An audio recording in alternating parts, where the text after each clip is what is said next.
I welcome all of you for the third time, our students, faculty, guests, and online viewers, to this historic debate between Graham Harman and Slavoj Žižek here at SCIARC. Now, I would like to bring your attention to the fact that this conversation is about to occur on the stage of Keck Hall, inside of an architecture institute, and I will ask you to bear this rather strange fact in mind. After all, our speakers tonight are not architects, not directly involved in architecture discourse. They are philosophers, and they will probably not find the setting in any way particular. To them, it is simply a stage, a public space, a platform for debate, even if one of them calls SCIARC one of his homes now. This conversation has been in its planning stages for over a year, scattered throughout book chapters, unpublished material, email exchanges, and other great text. It would have happened somewhere sooner or later. In fact, when I wrote to Žižek and Harman last week to consider some questions concerning architecture and politics, they quickly responded, no. We have a topic that we must discuss. It is ontology, and we will speak about objects, Graham Harman, and the subject, Slavoj Žižek. So I realized that our love for their work is not always requited. Often it's the architects who are attracted to philosophers, not the other way around. Now, I was going to introduce the three main subjects that we were going to dive into tonight, but then stopped short to consider whether Graham would find any fault with the word. So then I retyped to say three objects, as in the objects for your consideration or the objects of our attention, and realized that this word may even more quickly antagonize Slavoj. Finally, I settled on the word act, a term that enters philosophical discussions via Bruno Latour, whose actor network theory includes all situations, objects, subjects, and everything in between. It's also, of course, a term of theater, and this event is clearly meant to entertain. So tonight's evening will be generally divided into three acts, each one set to last about 30 minutes.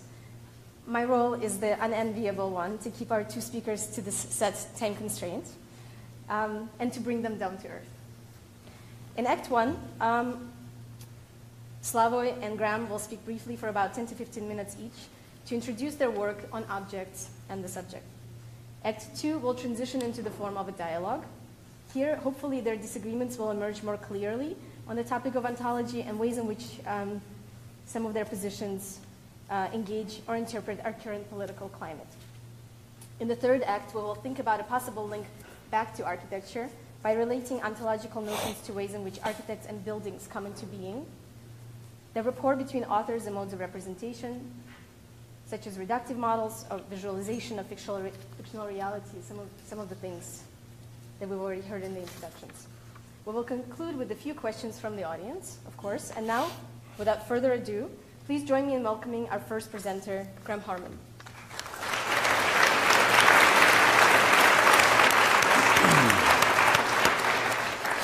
How's the microphone? Can you all hear me fine?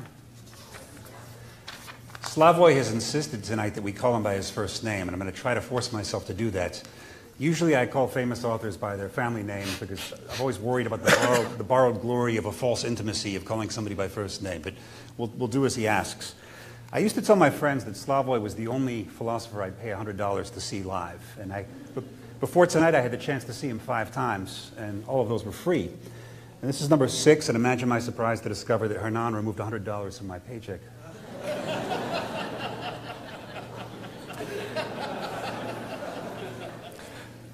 Well, in some ways we're opposites. I'm an object-oriented philosopher, and you could call Slavoj one of the major subject-oriented philosophers, along with his compatriot, or his colleague, Alain Badiou. But there are some things that I really gravitate towards in his writing. First of all, I think philosophers should be funny. Too few of them are.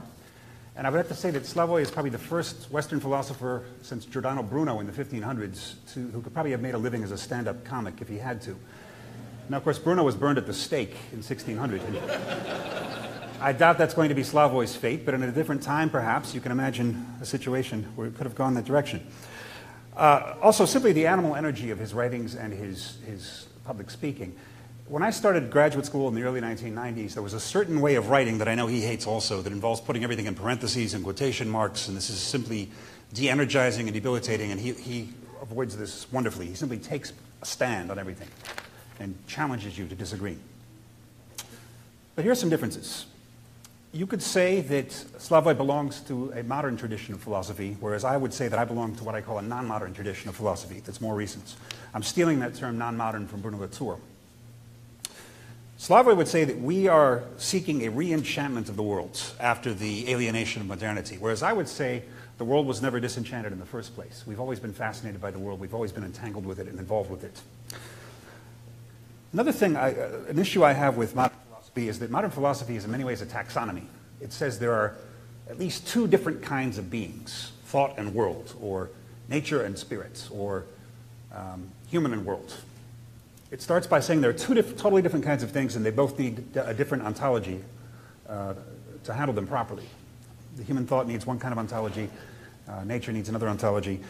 Whereas, and by the way, I see this as an extension of the medieval taxonomy, which was between creator and created. There were two also basic kinds of things for medieval ontology.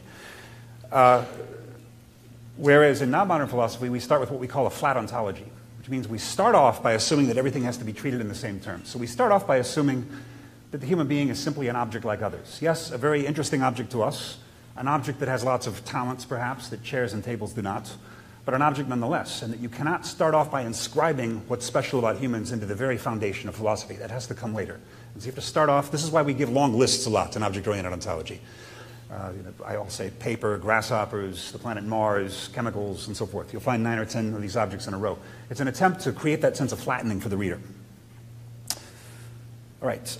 There's also a kind of philosophy that I would call neo-modern philosophy, which I think describes Slavoj's position a little more accurately. I should say that neo usually is taken as a derogatory prefix. If you call somebody neo something or other, it often means that you're just accusing them of rehashing the original version. That's not what I mean here. By neo-modern philosophy, I mean the kind that doesn't stay with a simple opposition between subject and object, but that tends to assimilate the object into the subject in some way. And so this starts with authors like Maimon and Fichte, the ones immediately after Kant, where Kant said there is a thing in itself out there that we can think about, but we can never know. These critiques of Kant tended to say that that itself is a performative contradiction, because if you're thinking a thing outside thought, that itself is a thought, and therefore it makes no sense to talk about this thing in itself that's outside of thought. The thing in itself has to somehow be inscribed in the thought, the circle of thought already. You find a lot of this in Slavoj's work. You find it in Badiou's. You also find it in Quentin Meillassoux of my own generation. It also has an inverse, which I would call arch-modernism, which is where they're reducing the subject to the object, say to cognitive science, a way of trying to minimize the modern difference by letting science be the dominant discourse. And what Slavoj tells us in a number of his publications is that the way Hegel radicalized Kant by getting rid of the thing in itself is also the way that Lacan radicalized Freud. So that the unconscious in Freud is in some sense a real thing, a quasi-biological entity that's there, hidden beneath appearance. For Lacan, that's not really true. The unconscious occurs in the gaps and ruptures on the surface. There's not really a hidden place where the unconscious is. Now, what I would say is that neo-modern philosophy radicalizes Kant in the wrong way. It tends to say that the problem with Kant, this great genius, is that he allowed for finitude, this idea that humans cannot reach the thing in itself because we are only experiencing according to space-time and the 12 categories of the understanding, and so we can never get at the thing outside there. And the neo-modern philosophers tend to try to get rid of this finitude, which they distrust. I would go the other way. I think the finitude is insurmountable. I think the problem with Kant is that he left the human-world relation at the center of philosophy, and it's the only real relation he can talk about. Kant doesn't really allow you to talk about the collision of two inanimate entities, except insofar as we are talking about it, and therefore the conditions of human experience apply to discussing that. So I think what should have happened is people should have said Kant is a genius precisely because of the finitude. He just shouldn't have reduced it to the human-world gap, so that we poor humans can't reach the end itself. It's a problem of the subject, of the human being. For me, the same problem happens when inanimate objects collide. To take the old example from Islamic philosophy, when fire burns cotton, the fire is not making contact with all the properties of the cotton, but only with a caricature or a translation or a distortion of the cotton. And so there's no direct contact possible in the inanimate world either, and so the same problem that happens in the subject happens in the inanimate world as well. This is one of the central principles of O, as we call object-oriented ontology. So if you want to speak about this counterfactually in terms of the history of philosophy, instead of a German idealism, there could have been a German realism at that same moment that took the path I've just sketched. And it was quite plausible because German philosophy at the time was very much under the influence of Leibniz, and Leibniz also allows for this world of non-human things mirroring each other and reflecting each other. This could have happened. So in a way, O is just trying to create German idealism 200 years after it first could have been born. All right, now realism. This is another probable difference between us. I know Slavoj doesn't like being called an idealist always, but he certainly wouldn't call himself a realist, I don't think. Realism is sometimes also called naive realism, as if there were other kinds, according to these critics. They think all the realism is naive. And this means, according to them, the idea that there's a reality outside the mind, that the mind has nothing to do with constructing. I think that's the wrong way to define naive realism. I think naive realism is the kind of realism that thinks there's a world outside the mind and I can know it. That's the first problem, because I think the real is so real that it cannot be known. It can be gotten at indirectly. It's not completely inaccessible, but it's inaccessible only through what I call allure. Something is summoning you, something is drawing you, with aesthetics being a very clear case of that. Something is summoning you without being directly accessible. That's one problem with what they call naive realism. Adrian Johnston, who among many other things is one of the best interpreters of Slavoj that we have, claims that I will be left with nothing but negative theology if I take this path. But that assumes that there's only two options. You either know something or you don't. Whereas this is what is called Meno's paradox. This is what Socrates criticizes, the idea that you already know something or you don't. I think the truth is that we are somewhere in between those. And this is the foundation for philosophia in the Greek meaning of it, that it's a love of wisdom. You never attain the wisdom. You're always somewhere in between there. And I think also this is what aesthetics is about. Aesthetics is not a kind of knowledge any more than philosophy is, and this holds for architecture as well as the arts. You obviously make use of knowledge in architecture, just as we do in philosophy, but you are not primarily producing knowledge. That's a side effect in most of what you're doing in architecture. You're producing something else. You're producing something that's not ever fully knowable, not ever fully paraphrasable in literal terms, in terms of you can say literally what the 25 qualities of this building are. You can try that, but it's never going to work. So aesthetics is very central for Triple O. And how am I doing on time, Anna? Fine? Okay. Here's another problem I have with naive realism. People always say realism is the view that something exists outside the mind. Who says that the mind is the only thing with an outside? There's an outside also when two objects interact. And I say that there's a reality outside of that interaction. When the fire burns the cotton, there's a cotton outside of what the fire interacts with. And so realism is something that affects not just us, something outside our mind. It implies also something outside of objects when they interact. So objects translate each other, just as we translate them. Alfred North Whitehead got a glimpse of this in his wonderful sort of throwback philosophy in the 1920s, but Whitehead for me is too relational. He reduces objects to their relations with other things, whereas Triple O is all about the irreducibility of objects to their relations. So, what is an example where Slavoj seems to be an anti-realist? I'll take one of my favorite examples from The Sublime Object of Ideology, which was not his first book, but his breakthrough book, the book that really made him known to a wide audience, from 1989. And that is his very interesting remarks on anti-Semitism. He makes there a very interesting claim that if somebody just says Jews conspire and manipulate, that's not quite anti-Semitism yet. The anti-Semitism is the next step where you say they conspire and manipulate because they're Jews. In other words, there's some hidden essential core that's causing the conspiracies and manipulation. Fascinating idea, but I would put it somewhat differently. It sounds there like he's saying that the mistake is in saying that Jewishness is some sort of real entity outside of all the individual cases. Now, if an anti-Semite were to make anti-Semitic remarks, you would, of course, say you shouldn't generalize, right? Jews are individual people, each with their own qualities and traits, and you can't generalize about a whole group. That is something you would and should say. However, I would take a different tack in responding to the anti-Semite. I would say that you cannot know what that essence is. And I'm going to show this by making a parallel critique of Edward Said. Edward Said, I could never say anything against him in Cairo because he was a kind of saint on campus. And I was very happy to have a major person writing in the US media defending the Palestinian side. But there's a problem with his major book, Orientalism. Several problems. But the problem I'm going to talk about here is at one point in the book, he relies on the argument that you can't generalize about the Orient. And of course, Orient's too big a term in its colonialist use. It referred to the Middle East and to the Far East and so forth.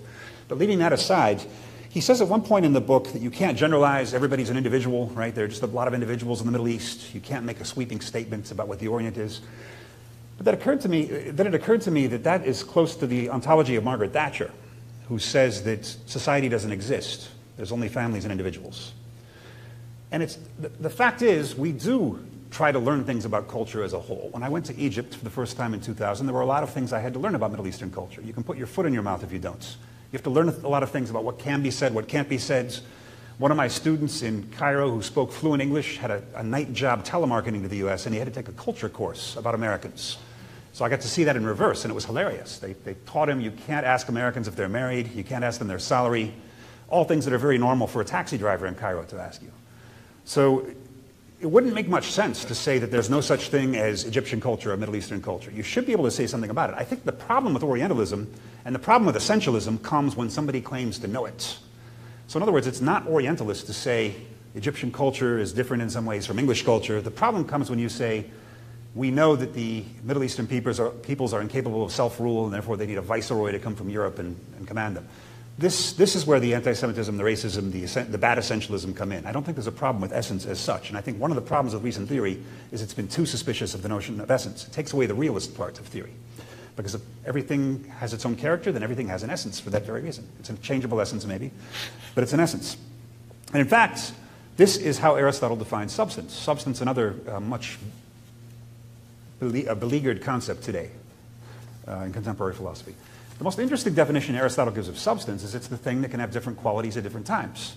So white is always white and sad is always sad, but Socrates can be happy one minute and sad the next. That's what makes him a substance. The most interesting human characters are often capable of different polarizations of personality at different times. The famous sinner-saint polarity. You've got Paul, who's the persecutor of the Christians and then becomes the apostle of the Christians. And I've always been fascinated by the example of Scandinavia, now known for the most humane social democracy in Europe, but they were once the marauding Vikings. So what's the proper reaction to that? I don't think it would be to say necessarily there is no essence to Scandinavian civilization. It probably means that there is, but it's something deeper than either marauding or social democracy. Those are surface properties. And we might get into this if we come to quantum theory lately, which I know Slavoj likes a lot. All right, so let me just, do I have time for a few brief remarks before I wrap it up? Okay. All right. Now, one issue that's going to come up tonight is that objects for me are non-relational. Objects are that which resist any reduction to their components or to their outward effects. And so objects for me are non-relational. And I know sometimes Slavoj seems to agree with that, as when he was reading my immaterialism book recently, but sometimes he talks, when he's writing against Levi Bryant, he said that the subject is nothing but a pure network of relations. So I want to hear what he says about that. Architecturally, there is an implication here, and I'll refer to Patrick Schumacher again. In his huge manifesto, 2-volume Autopoiesis of Architecture, which I learned a lot from actually as a newcomer to architecture, he borrows Luhmann's terminology and says that architecture is about framing social communications. I think it cannot be that, or it cannot be just that. You're not creating communication, you're also creating non-communication. You're making discrete things with an inside, and that inside does not completely communicate with the outside. So architecture has to be, at least in large part, about non-communication. And one of my favorite moments in Patrick's book is when he says, you know, every architectural theory has its vices, and I have to admit my vice is I don't know where to put the doors and windows. Because everything's supposed to be a gradient and flowing naturally, and so it becomes kind of arbitrary way to articulate the building. And I think that's a serious problem. And David Rue, in a very nice piece that he wrote in TARP, Architectural Manual, a few years ago, talked about the worry that with the excessive concern with how the building flows into its environments, gradually, gently, without any discernible break-off, that architecture could blend into ecology and disappear, that everything could become about the carbon footprint, and there could be no autonomy to the discipline. So I would worry about bringing too much relationality into architecture. And another way that relationality is usually brought into a lot of fields is to bring the socio-political relationality into it. Now, I'm not enough of a formalist to say that an aesthetic work cannot communicate with any of the socio-political circumstances. Of course it can, and there are obvious examples like Uncle Tom's Cabin or Picasso's Guernica, and the list goes on. However, I don't think that they arbitrarily include everything in their environment. It's a very selective process by which an object assimilates influences from its environment, and we have to know more about how that process occurs before we simply shoot the moon and say everything's social and political, there's nothing outside of ideology, there's nothing outside of politics. So I guess I will leave it there. Thank you. Hope that wasn't too long.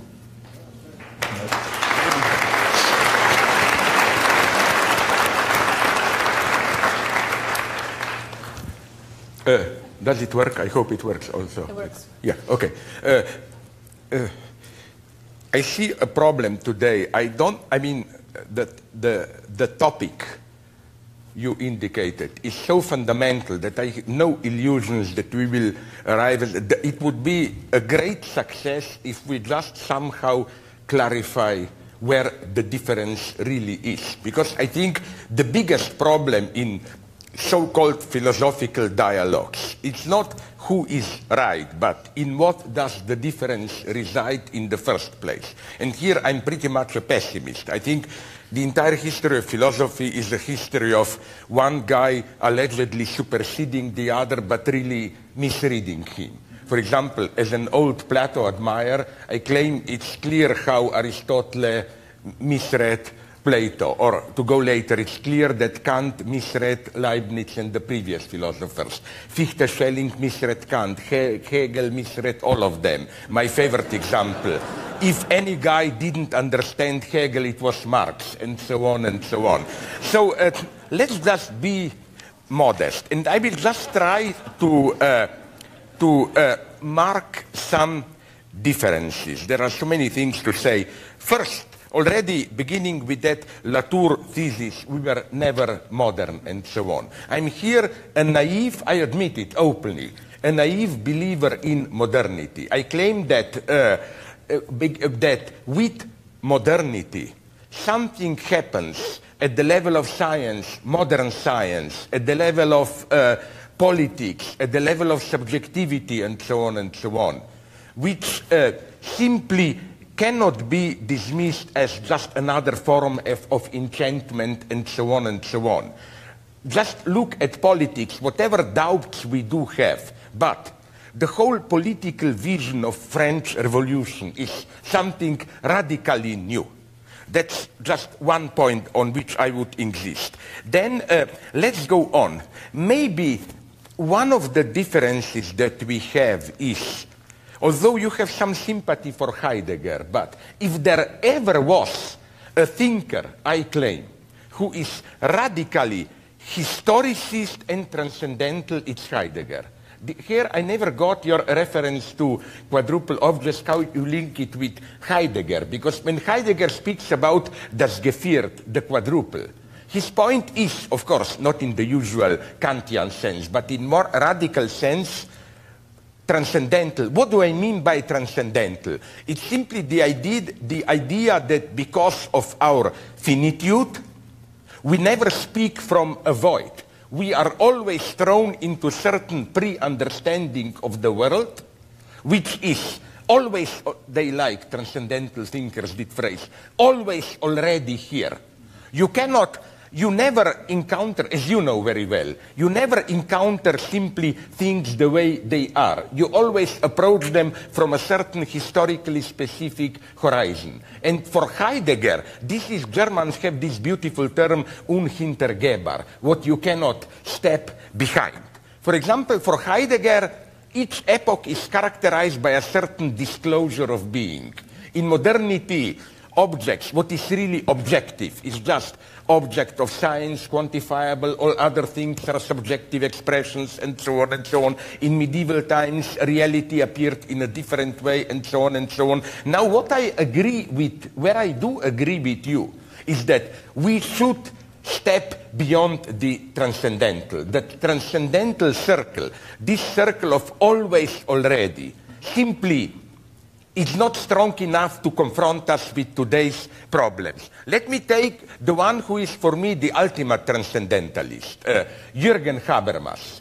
When we have the threat that biogenetics will objectivize us, he pulls a simple Habermas, a simple transcendental trick. His reasoning is, but even if I objectify you as a neuronal mechanism, in doing this, I already presuppose certain rational argumentation and so on, which is a priori here, which cannot be itself objectivized in this way. So, whichever way we approach reality, a transcendental horizon is here. And to be slightly sarcastic, that's how Habermas ended up doing a book together with Ratzinger, with the Pope, you know, rejecting biogenetics. So, again, I think that transcendental approach is something very harsh, and one can even read you in a loving way, not critically, your works as transcendental in the sense that, for example, you're wonderful and your ontology is very powerful. Description of reality, it's a certain vision that is simply here and you describe. It's a kind of a priori. It's not that you just look at the world and, oh my God, you discovered it is like this.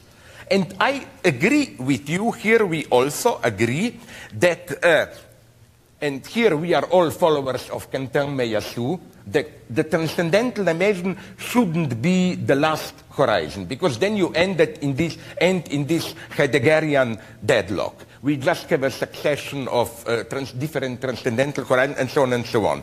So here I would say the transcendental problem is much stronger. But let's go on more interesting topics.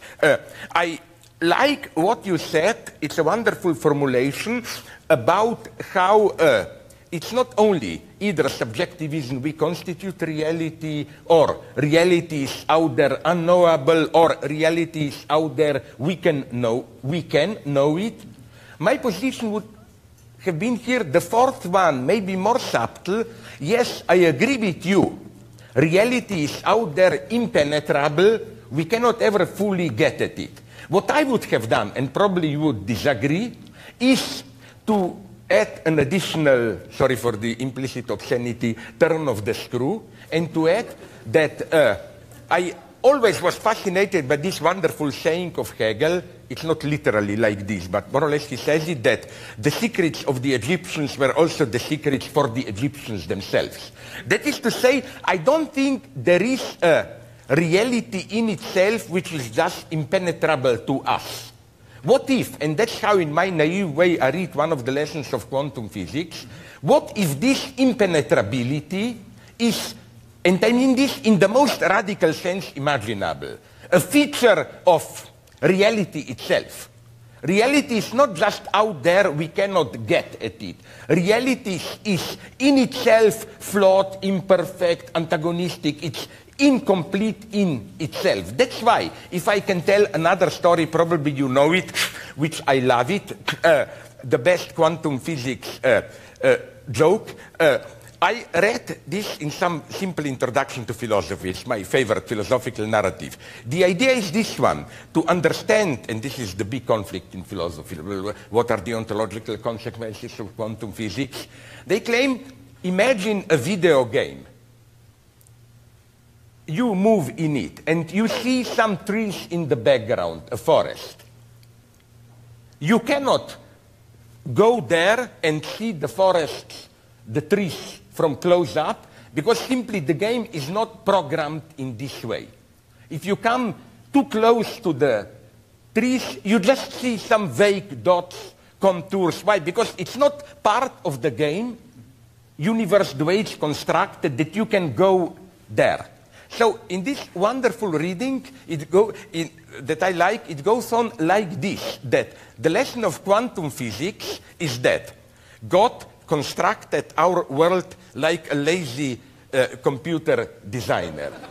He said, oh, in the same way that in a computer game, you know, it happens on a certain field where you kill Pokemons, fight, whatever, but you are not meant to go back close to that door. Or the house, just the outside is constructed, because so why should God lose time constructing the inside? And the idea, it's a wonderful ironic idea, it's a good philosophy, is that we, as it were, caught God with his pants down. God thought, that's this ironic reading of quantum physics, God thought, oh, these stupid humans will never go beyond the structure of atom. So we can leave it ontologically incomplete. Why should I lose time constructing? But we were a little bit too bright for God. You know, we went there and we found indeterminacy and so on and so on. And that's the big difference between Heisenberg and Bohr. Heisenberg still thought that indeterminacy is just epistemological. We cannot have it both ways, velocity and position, but in themselves particles have both properties. Bohr goes further, they don't have. So that would be my, as it were, addition, that this imperfection is part of reality itself. Reality in itself is, in this sense, imperfect. It's not that there is full reality out there, we just don't get it. I mean, I'm not denying that there are aspects which are unknown to us and so on, but that, again, imperfection is out is out there. The second thing I would add here, I mean, I'm so sorry, stop me when I speak to you because I have so many things to say. Okay, let's not get lost here. Let's go to the topic of subject.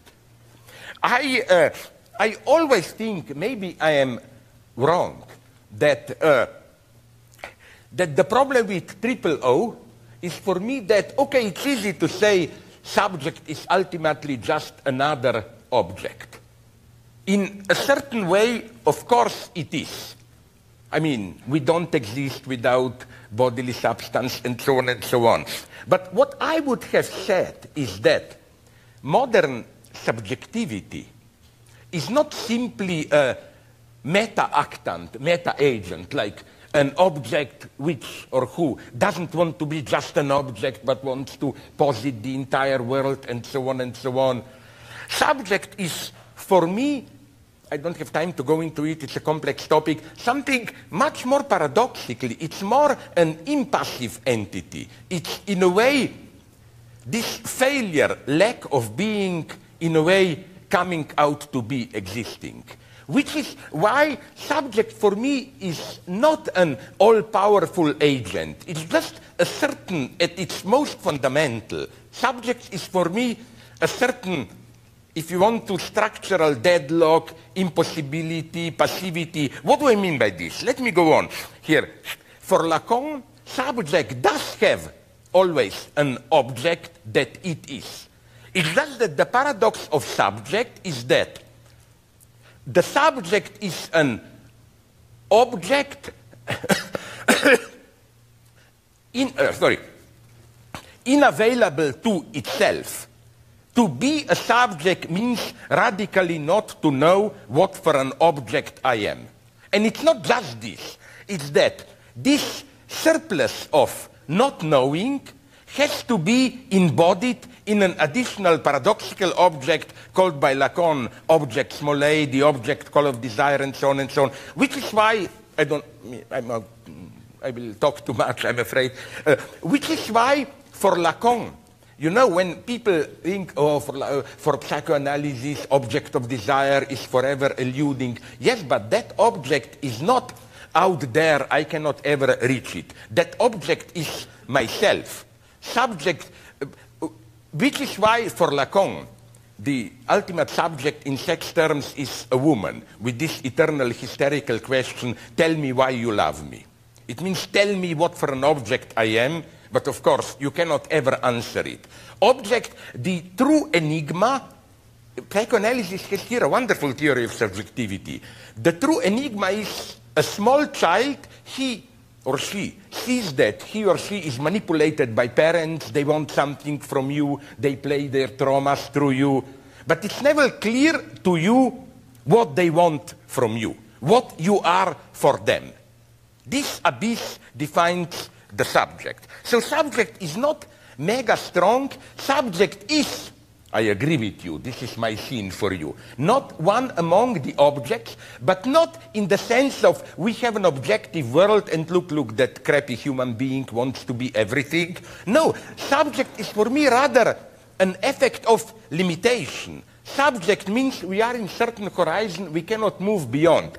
Now I come to another crucial point, I wonder if you would agree. Reality, real. Here, and I find an echo with what you were saying about this, how the thing in itself, it's not that it's out there and then all this naive, in the bad sense, topic, can we grab it or not? We can, but not directly. We can grab it through the very structure of failures to get at it. And if you allow me to conclude slowly, then I have just one more remark, to give you an example which I used maybe about 10 times in my books, but I think it's a perfect one. From Lévi-Strauss, in one of his best essays in his structural anthropology, Do Dual Organizations Exist? Lévi-Strauss reports of his experience in, with some, I think it's even North American, Indian, Native American, I hate the term, it's more racist, I think, than Indian. I spoke with my Indian friends, they all tell me the same thing. I much prefer to be called Indian than Native American. If I'm Native American means what? And you are cultural American, same nature. If I'm Indian, called, at least my name is a monument to white man's stupidity. So who thought they are in India? So what I'm saying is that this is what Lévi-Strauss reports on. He went to a certain village and asked the people there, inhabitants, tribal village, draw me the map of your village. And he noticed that he got two totally different drawings. One was a kind of a hierarchy concentric, the sanctuary with all the rich people's huts and so on in center, and ordinary members around.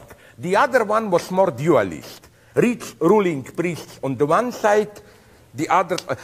But then his idea was, but it's simple to establish what is reality. You take a helicopter, you took a photo, and you see how houses are really disposed. So in this sense, you can compare these wrong images with reality. And you can get at it that none of them fits. But then Lévi-Strauss says something wonderful. He says, the point is not that these two images don't fit reality.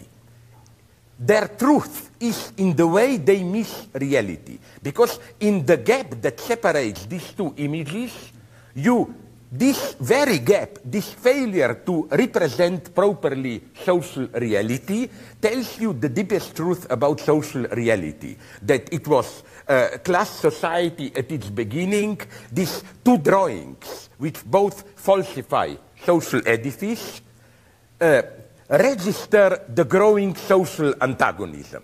So you see how, although none of them fits reality, the truth is the social antagonism which is registered in this very failure. And coming back to anti-Semitism, that's why I love Lacan's saying, I again often use it, that, I'm sorry, it's a little bit male chauvinist, I could provide to you another version, that if we have a pathologically jealous husband, and even if all his suspicions are true, his wife is sleeping around, blah, blah, his jealousy is still pathological. Because the true point is not, are my obsessions about my wife true or not? The true point is, why do I need this pathological jealousy to maintain my identity? And I claim that would be my approach. It's exactly the same with anti-Semitism. If, let's say I'm in Germany in 1935, I want to debate with a, okay, not Nazi friend of mine, Nazi guy, the truth about anti-Semitism. The moment I limit the debate to, are Jews really like that, the way you claim, I'm lost. Because if you approach it in this way, the result would be a compromise. Yes, maybe you anti-Semites exaggerate a little bit, but you have a point. Like, anti-Semites claim Jews exploit us Germans. Well, up to a point, this was definitely true. Many Jews were rich in a formal sense, they did it. Jews seduce our girls. Well, I hope they did, and I hope the other way around. And you know what I mean? What makes Nazi anti-Semitism pathological is not, is it true or not, what they claim about the Jews. It is, why do they need anti-Semitism to assert their identity, their political vision, and so on and so on. And here I would define truth as opposed to simple knowledge. At the level of simple knowledge, you ask, anti-Semitism claims this, that, is it true or not? But okay, that's the next point. Now to conclude, yeah, immediately. Just one more point, because I have many others. Surprisingly, where we do agree, as we already established, is that I'm also like you, and it may be surprising to some of you, totally on your side against this absolutely predominant doxa today. Whenever you have a debate, I agree with you on the one hand, as you pointed out about Egypt. I mean, this cheap historicism, in the sense of, you know, whenever, that's one safe strategy in today's thinking, whenever you have a principled debate and you are losing, if you take recourse to this cheap historicism. Like, I've been to many feminist debates where the side which was losing said, but wait a minute, woman doesn't exist. There are only prostitutes, wives, single mothers. Which, you know, this cheap relativization, particularization. I totally agree with you. Universality has a certain actuality and so on. Second point, where I agree with you, is this immobilism. Because the other doxa of today is things are dynamic, every fixation, every fixed identity is something which is just a temporary reification, fixation. No, I agree with your wonderful formulas where you claim that, in a way, identity precedes activity. I just would give to it maybe a further twist, so that I don't lose time now. Let's go to your key point, reduction of objects to relations. What would you go as far? Maybe here is the understanding.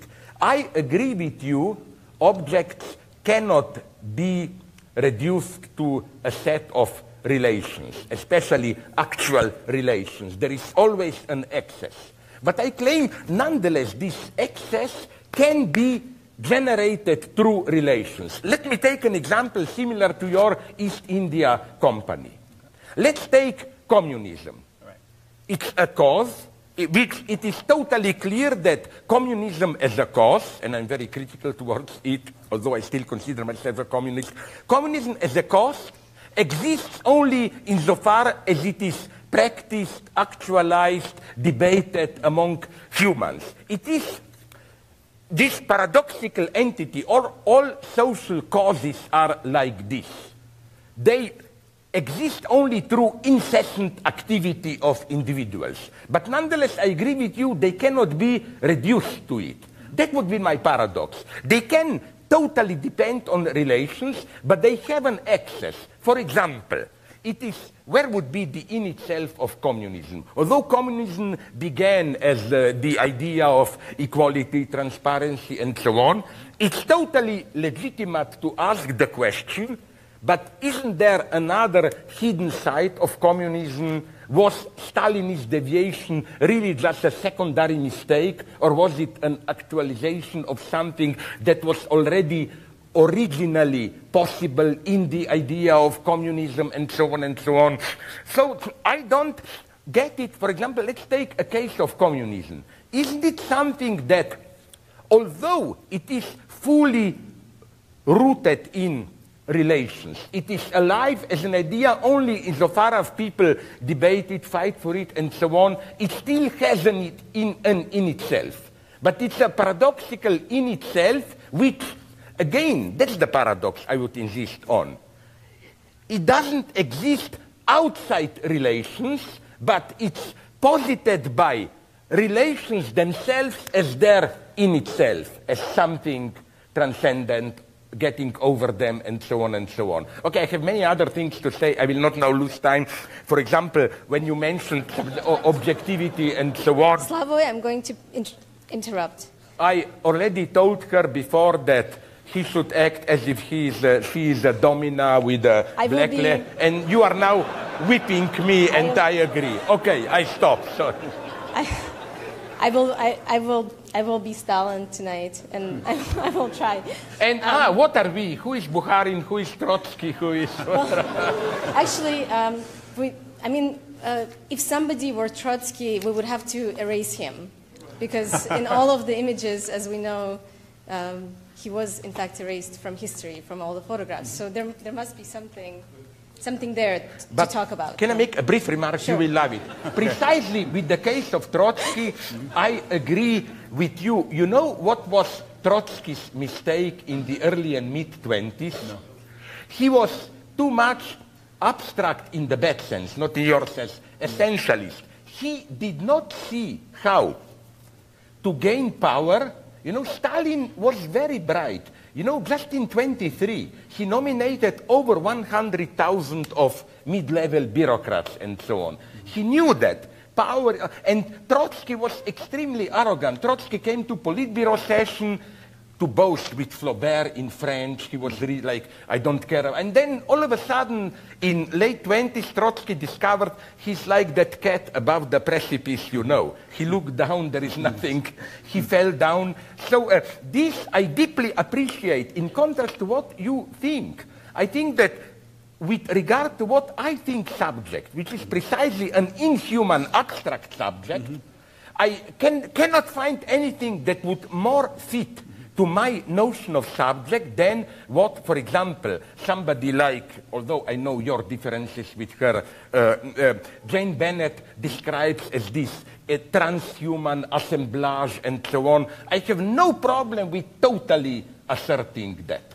Okay. I have no problem. I'm not humanist.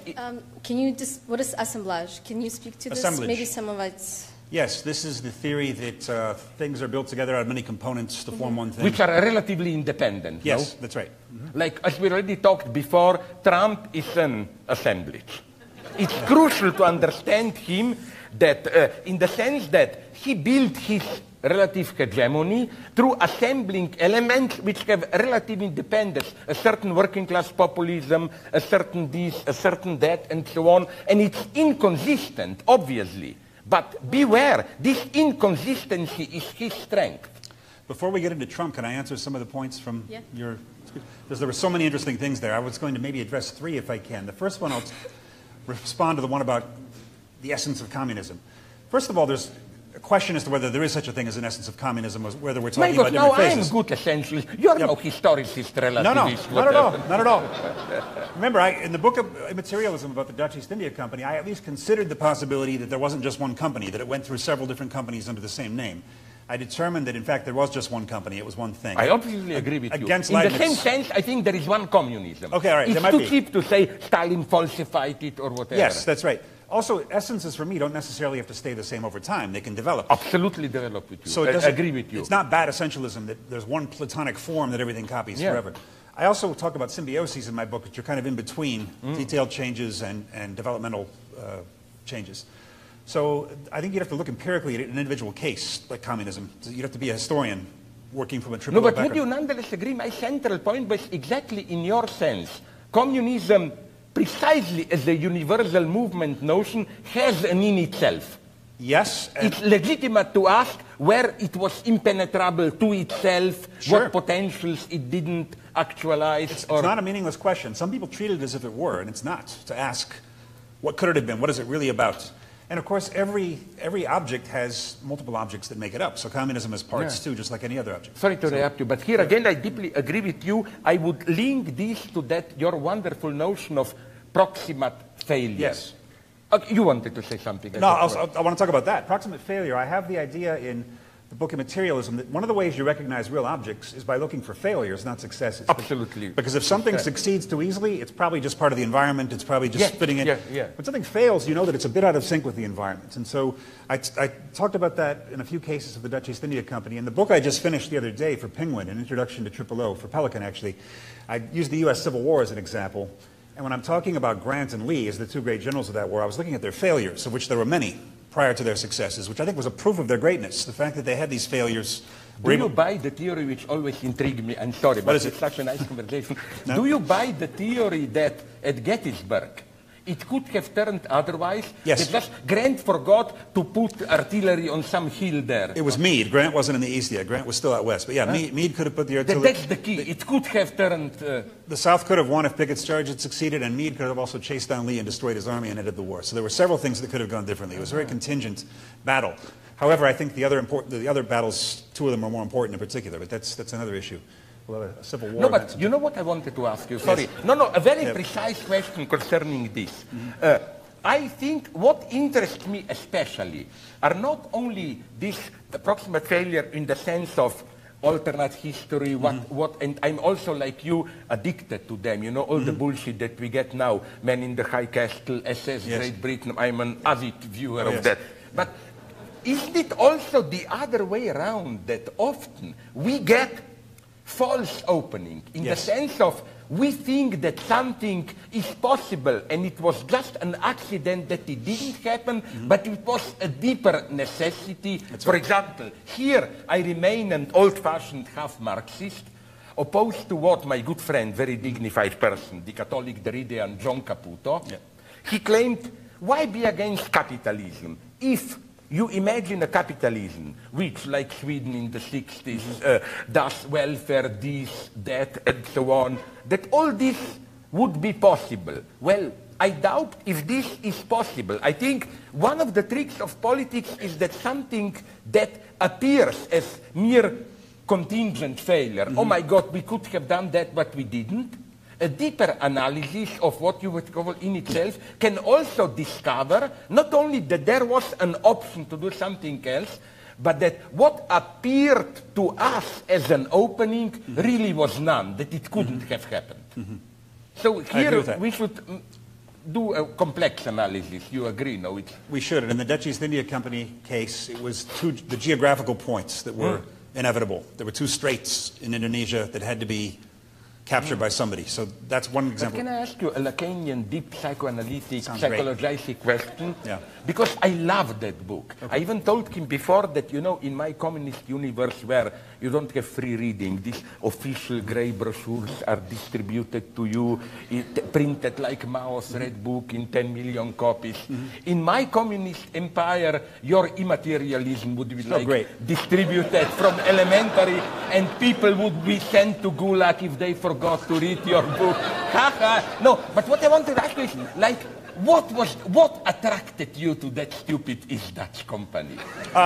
What was the particular cause of desire there? The particular cause is that Leibniz makes fun of it and says that it's a pseudo-object because it's just a bunch of different parts together, right? He says that in the letters to Arnaud. So I wanted to say, no, the Dutch East India Company is an object. And this is one thing I don't like about the whole Aristotelian tradition, is that they use nature as the criterion of reality. If something's natural or simple, then it's going to be real. Whereas we need to be able to talk about airplanes and universities and societies as objects. And non-existing things. Yeah. But at least in a way, I think, don't you think that not only is there a proximate failure, but something that did not happen but could have happened can, as such, as failure, exert a terrifying influence. So I would go even further here than you. Like the whole generation could be ruined by something that they should have done, but they didn't do it. Sure. Yeah, there can be failed historical tasks, I think. Yeah, and they can ruin your life for decades and so on. Biographically too, right? Individuals can ruin their lives. So again, here, you know, my problem with your immaterialism is that, to be very brutal and cynical, what you call immaterialism, I'm almost tempted to call materialism, you know. I'm not that primitive materialist who thinks to be materialism, it must be something that you grasp and so on. What I call it has to be, in some sense, contingent, open, that's enough for me. Materialism has nothing to do with matter for me. Right, but remember, I quoted Levi Bryant asking them, why do you call it materialism? He was asking that about you in particular. What's the point of calling it materialism if it involves nothing material? Because, again, for example, again, look at quantum physics. Okay.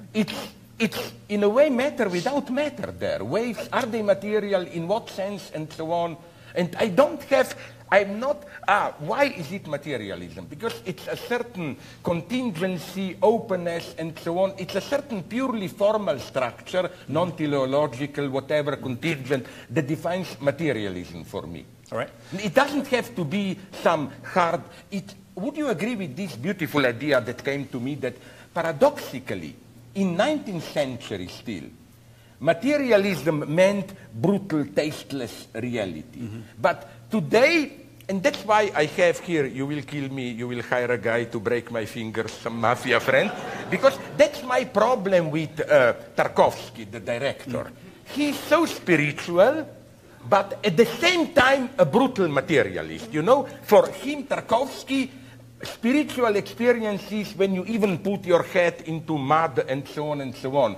So today, and it all began with Heideggerian finitude, is that idealists emphasize our limitation to body and so on, while materialists today have this freedom to move in total immaterial abstraction. But, okay, let's get away. Strike back, go on. All right, materialism. The point for me is that matter, of course, means the unshapen material, the mother etymologically.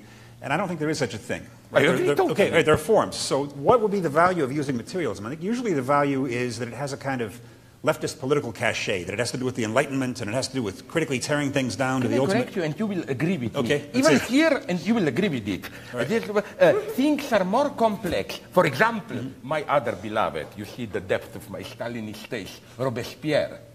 He opposed materialism. You know why? Because for him, it didn't have this leftist connotation. For him, and he was right, I claim, materialism was a brutal ideology of aristocracy in decay. So even this, you are too close, you buy too quickly this idea that materialism is always necessarily associated with the left. It's not necessary. No, it just has often been, you have to admit. And, I do, yeah. Okay, and there are two kinds of materialism. The traditional kind is you're reducing a thing to the ultimate matter of which it's made, and it generally was particles moving through a void. There's other variants of that. But when people talk about materialism today, they're talking about the other reduction, the upward reduction, that everything is contingent, socially constructed, that it involves our practices rather than ideas. And I don't really see the point of either of those because they both distract from the object, which is in between those two extremes. Right? I have no problem with that. Just a vocabulary. I have no problem. Okay. When I take power, you will go, if you will go to Gulag, it will not be for this claim. All right. I wanted to say something about Heidegger also. Perfect. And then something about quantum theory, maybe. Yeah. It was very interesting that you were making a criticism based on Heidegger, because I always wonder about you how Heidegger fits into your narrative of the history of philosophy. Because you are in many ways a Hegelian, and many Hegelians will say that Heidegger is just a neo-Kantian relapse into transcendental philosophy. It's much more complex. Yes, Heidegger good. And no matter how we hate him politically, yes, unfortunately he is the real thing. He is one of the great philosophers. But sorry. So what do you get in him that you don't get out of Hegel? Sorry? What do you get from Heidegger that you don't get from Hegel, since you find so much in Hegel compared to many people? Well, I'm here pretty much open. Do you get everything from Hegel? Hegel has certain limits. I'm very open here. For me, you know what interests me so much in Heidegger, and you should be interested in it? The proof that he is the ultimate, for me, transcendental philosopher, not in the Kantian sense, but in the sense that we are condemned, constrained to a certain historical horizon meaning of being. And all we can do is hope for or await, lay the foundation for another. And he, you know that in some of his works, from early ones in late 20s to his last seminar of Heraclitus, he simply admits, he says, okay, we have material objects. It's clear that the horizon of being, the way the meaning of reality is open to us, doesn't create these objects. So, and then he asked this naive question, so how do objects exist outside the horizon of being, which is our way to apprehend them? And he admits it's a totally open question. He doesn't have anything to say about it. Yes, and that's the problem that he and Husserl shared, is they both considered the reality as a kind of pseudo-question, right? Because we're already, it's already outside of ourselves. Heidegger admitted it at the end. Yes, he did. That the question persists. Right. Now, you asked what I'm getting out of Heidegger. Now, I admit that he's a transcendental philosopher and in terms of his self-conception. I think he sees himself that way, especially in Sein und Zeit. But what I think happens is something in the tool analysis that he doesn't quite realize that takes us in another place. You've got the tool analysis. Everything's working flawlessly, and then something breaks. And so you notice for the first time the floor that I was relying on had collapsed. Here you have again your stupid proximate failure. Yes, no? that's right. Sure. That's right. Now, the usual reading of this is that praxis comes before theory. First, we were using it practically, and therefore it's connected to all these other things, and now it's theoretical because it broke. The problem is that theory and praxis aren't different enough as I see it. Both theory and praxis are translating the object into their own terms. One is conscious, one is not conscious, but it doesn't really make a big difference, I don't think. And too many Heidegger scholars have read that as being the key difference. Praxis comes before theory. I think what's actually happening is... That's why, do you also oppose, although he's a nice guy, Dreyfus's being in the world? I do. Is this the ultimate, almost pseudo-Marxist practice interpretation of Heidegger? Yes, he says that the background is something like a sociological understanding, so that Japanese babies are raised differently from American babies. I don't, that doesn't go far enough. Absolutely, What's going on there is that there's something deeper than theory and praxis, and I think Heidegger could have been talked into that. What he probably wouldn't have agreed with, of course, is the idea that I have that there's something deeper, even in inanimate causation, because he had no way to think about that at all. Two things smashing into each other where Dasein was not there at all.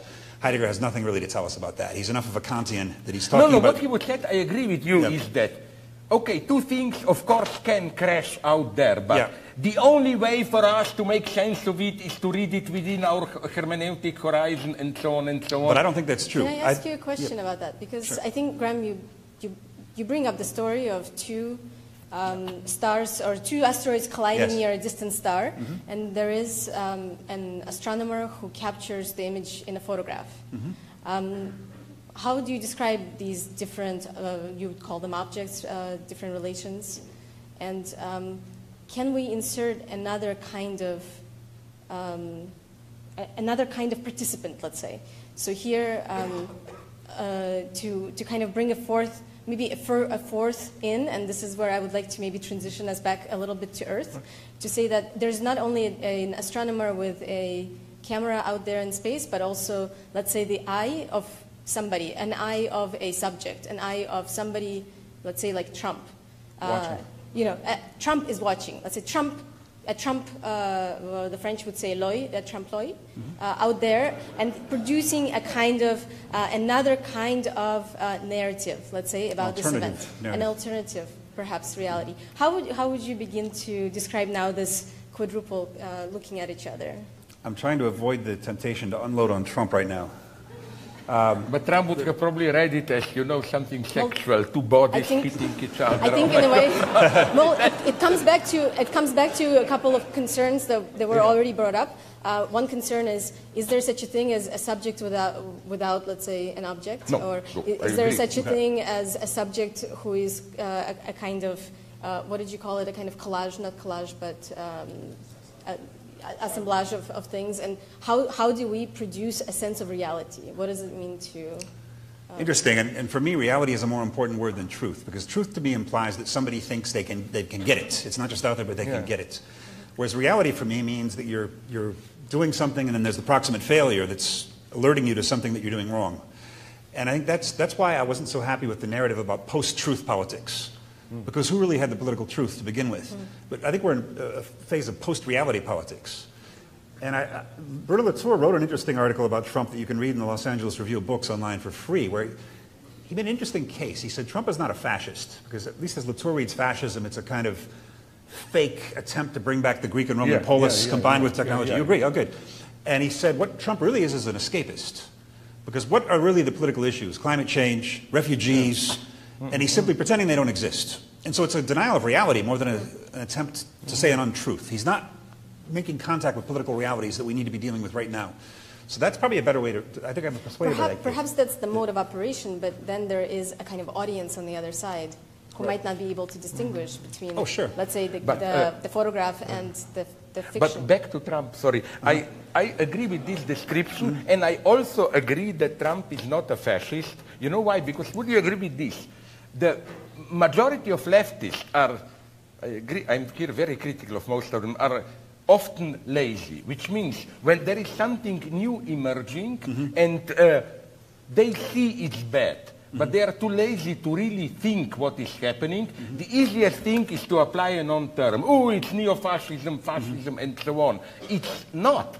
Even I claim, look, we have to analyze all this. Like they claim, oh, Trump dismissing immigrants or European New Right, it's the same as Nazi anti-Semitism. No, it's not. Moishe Postone, the Chicago Marxist, otherwise I don't often agree with him, pointed out nicely the difference. For the Nazis, Jews were not simply out there invading us. Jews were already here in Germany, the secret masters pulling the strings. While nobody claims immigrants invading, I don't like this term, I sympathize with them, Europe are secret masters and so on. It's a totally different logic. So again, here I read your point about failures and so on. What I'm afraid of is, again, escapism can be very effective politically, even if Trump is an escapist. It can work for a couple of years. Couple of years? Even more, yeah. Yeah, so my point is, don't be like, don't try to avoid what I call, although I love him, I often watch him, Jon Stewart syndrome, you know, or we are so much wiser, we make fun of Trump and so on and so on. Well, we make fun of him, but he may have the last laughter, at least for a couple of years. Maybe a question is then, if he's Who, Trump? If Trump is so good at making reality unfamiliar to us, and I'm here now coming back to some of the terms that maybe come up in conversation, there is a kind of defamiliarization, and this is something that, Graham, we've talked a little bit about Shklovsky's term, astranение. If this is already... Usually they translate it, extraneation, I think. Extraneation, no, the reason is to avoid alienation. Right, but estrangement might work? Estrangement. Let's say estrangement. Yes. If this is, let's say, happening at the level of a kind of political message, isn't life today appearing more like art? If that is a technique of art, and all of a sudden it is in life, what are we to do with this? I've always been really moved by a remark by the novelist J.G. Ballard, who said that the role of the artist has reversed in our time. He said in the past, the artist produced fictions. Yeah. Now we're surrounded by fictions. The artist has to produce the reality. And so I think it's easy for Trump's people to produce all these alternative narratives, alternative facts. But ultimately, you have to have a politics that's believable because it's grounded in some reality. So the fictions alone... What is then the representation of reality? Because if reality has a certain modality, let's say, certain kinds of formats, and let's say we're meant to produce now reality instead of fiction, what are the techniques for doing that? Yeah, that's... I graciously allow you to answer this one. One of them is looking for places where things are failing. Absolutely, yes. Right? I would have called follow the antagonism. Ideology is for me to obfuscate the antagonism. Yes. To project it onto an external enemy and so on and so on. Yes. Sorry, go on. No, that's my best answer. No, where we should agree again is, I hope we do that. Although, as you would have put it, I agree with you here, there is no direct access to reality. Yes. So we shouldn't play simply the game, that's ideology, we have a direct access. But nonetheless, not everything is simply ideology. That's right. It matters how much you register the very inconsistencies, cracks, failures, and so on and so on. Do you think I was fair in worrying that you are identifying ideology with realism? Is it more complicated than that? When I made the remarks What do about you mean by realism here? Well, it seems in Sublime Object of Ideology like you're ascribing to the anti-Semite a realist metaphysical position. That the problem is they're saying there really is Jews out there that have an essence, and that's where anti-Semitism comes from. And what makes me worry about that is it makes it seem like you're blaming realism for being a form of ideology.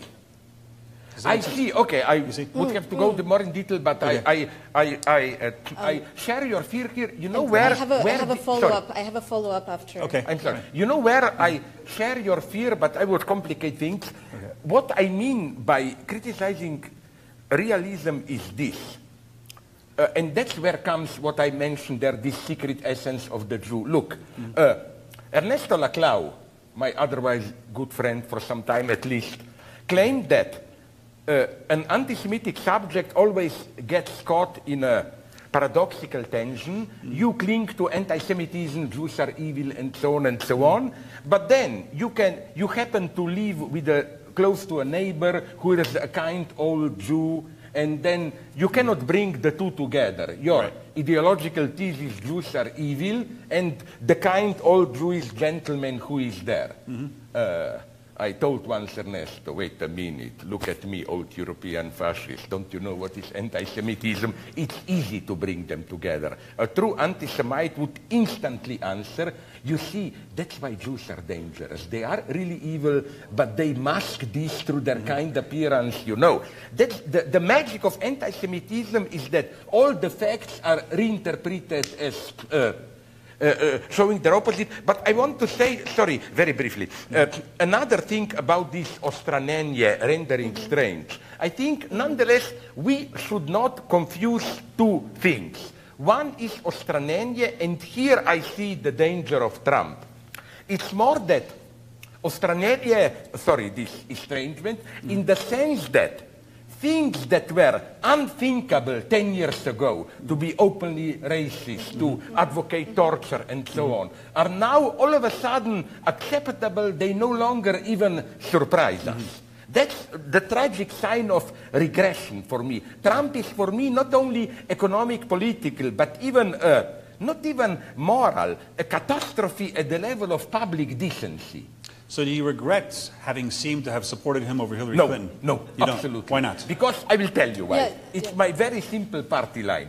I think that we should never forget, and I may be wrong, I'm not dogmatically clinging to it, that Trump's success is a symptom, not in any deep psychoanalytic sense, the result of the failure of the liberal center and left. And if we don't address that problem, of this leftist hegemony which is failing not only in the United States but also in Europe and so on, we will not get rid of Trump. So the crucial task for me is to change something in this left liberal field, to move it maybe a little bit more to, should it even call it left? I have the same doubts as you about left, right, and so on. Otherwise, Trump will just return. That's not the key point. So my crazy hope was that it's maybe worth to take the risk, Trump, to mobilize, to bring something like more Bernie Sanders, whatever, and so on and so on. This is why the truly dangerous person today for me, for example, is Nancy Pelosi. Because she is precisely renormalizing the situation. She made recently an interview where she said, don't worry, we had Reagan for 8 years, we had Bush, we will have Trump, things go normal, and so on. No, Trump is really a catastrophe. Slavoj, can I pick up the term symptom that you brought up? Yeah. Because I think, this is from the sublime object of ideology. So we come back a few years, a couple of decades back. If the symptom is something that we can kind of borrow from psychoanalysis, but originally you trace it quite beautifully back to Marx. Lacan says this. Lacan says symptom, Marx kind of brings up the idea of symptom as the kind of excess of ideology. So would it be possible to bring this into architecture in the following way, that let's say buildings are a sort of symptom of ideology, that they are exactly at the intersection of capitalist desire, and also they produce a kind of, let's say a problem, but also a visualization of authorship.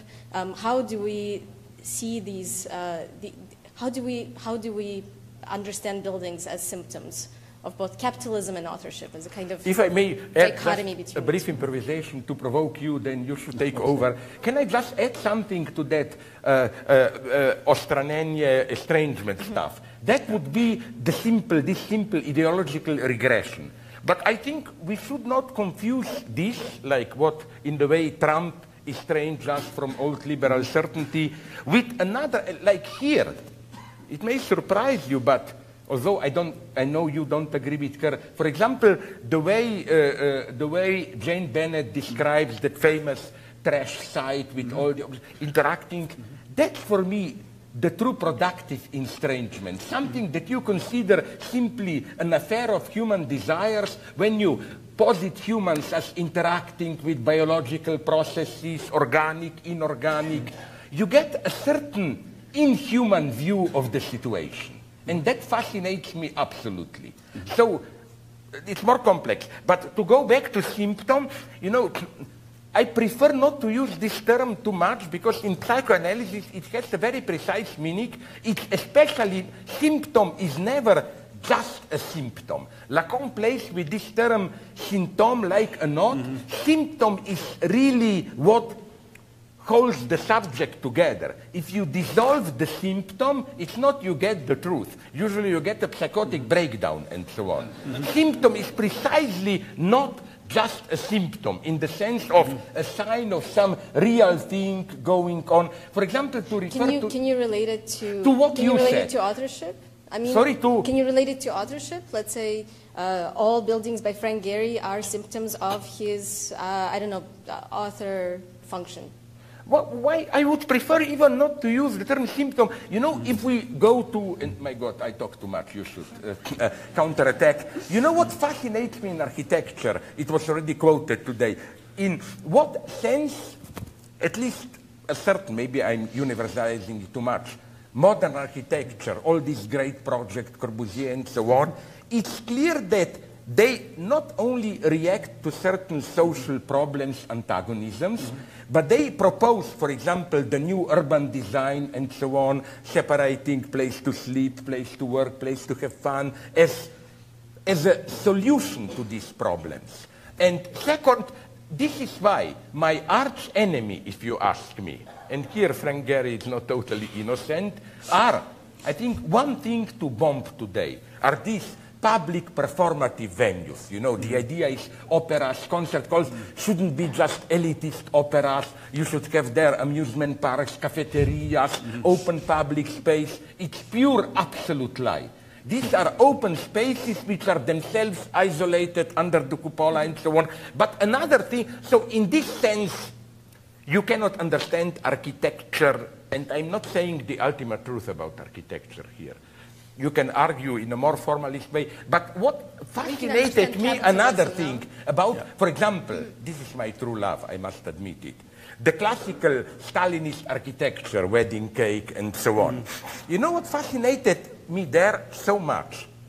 Something that in ideology you were absolutely prohibited to say, that Soviet Union claimed to be an egalitarian worker state. It was in reality an extremely almost neo-feudal hierarchic state. You just look at the buildings and you see it. And this is the beautiful paradox. It's not as a kind of a dissident act. You had to do it like this. It was like if you wanted to undermine Stalinism, you needn't to go, you just looked at the building. Stalinist official building, and you see the lie of official ideology. It confirms this idea to me, deep Freudian idea that you cannot totally lie. Truth is somehow always articulated. What do we say about the same exact place, maybe only 15 years earlier, having a kind of formalist moment of abstraction, and then somehow killing it?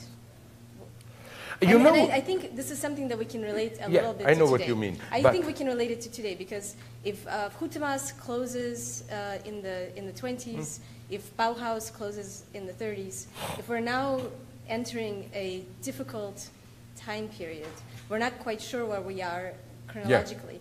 The question, on the one hand, is what are we to do? We're here in a Are you asking an architectural question or a general? I think it's an institutional question of knowledge. So let's say it's an architecture question on the one hand, but it can be broader than that. What are we to do as those who produce knowledge? Have we entered the 21st century? Are we repeating the 20th? You know, here at SCIARC, I guess, well, I think we are, but my God, I talk too much. I just, but you Graham, want to do it. Graham, I'm curious to hear from you, because you is both of us. I'm curious to hear from Graham first.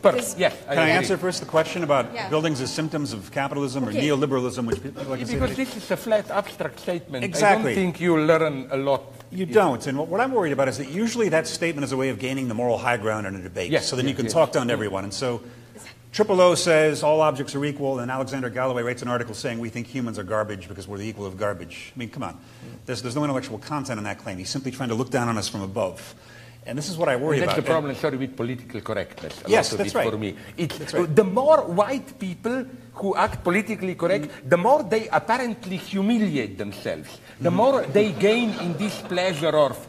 But by humiliating ourselves, by assuming guilt for everything, we assume the high moral ground and so on. Slava, I'm cutting you off for 1 minute. Graham. 1 minute? 5 minutes. No, 1 minute's fine. Let's make a deal, 3.5. So yes, there's obviously a sense in which buildings can be read as symptoms of whatever period they're in, but I'm not sure that's the right move to make right now.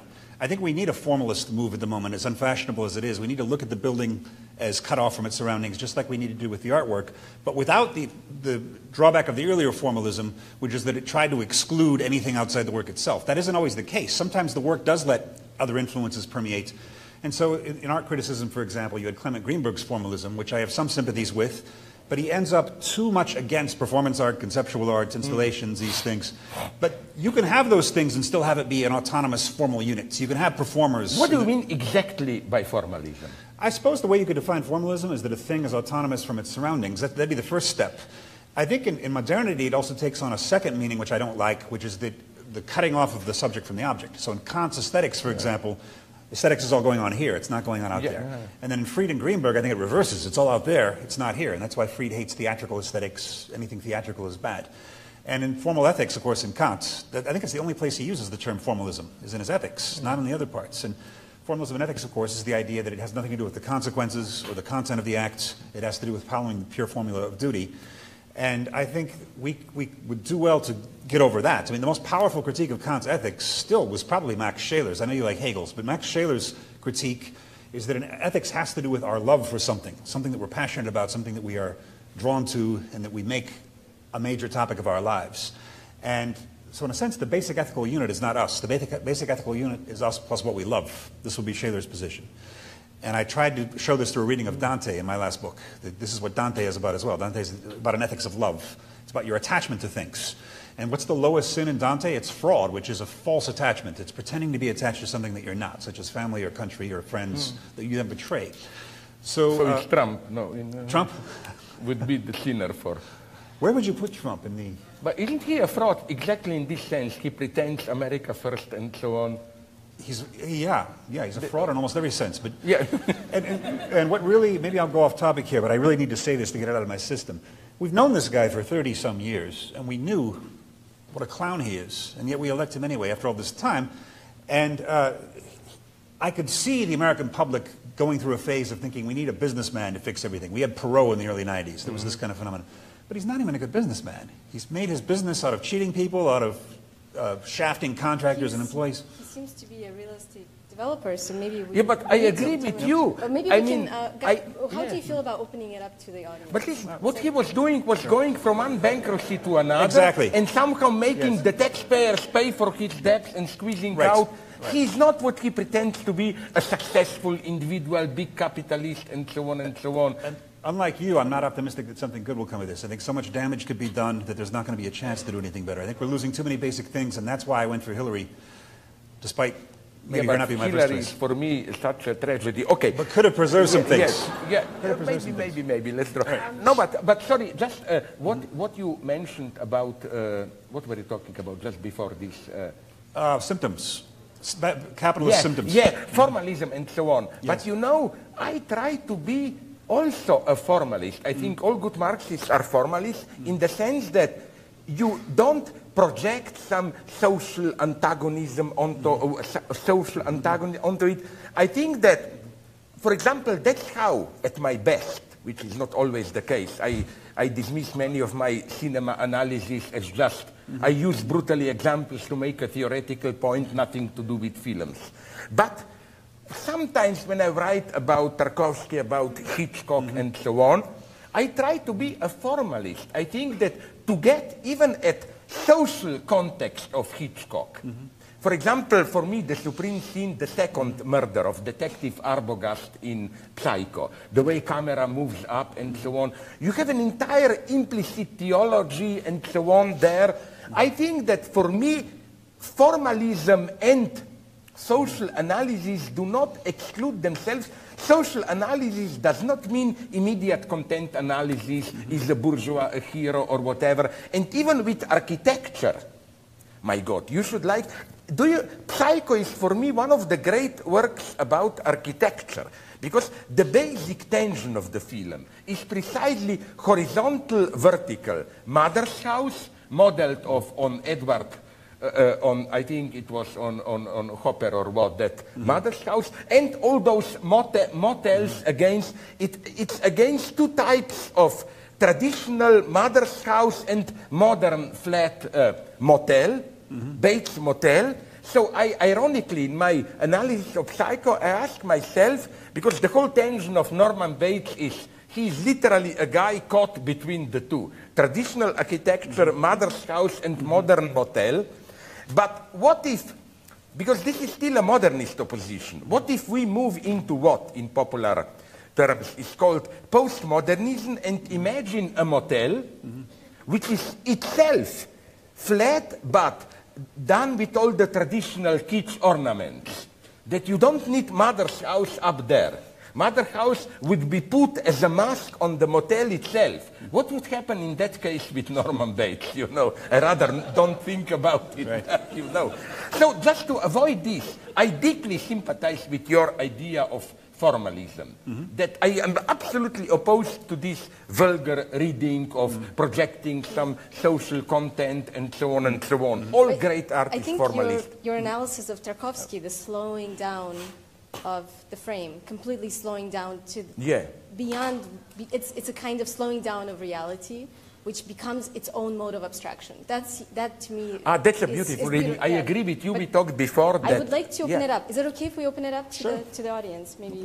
No, can I just add another thing? Is there a microphone? Very briefly. No? The way I would have answered you when you said reality and so on, would be nonetheless, maybe this is our misunderstanding.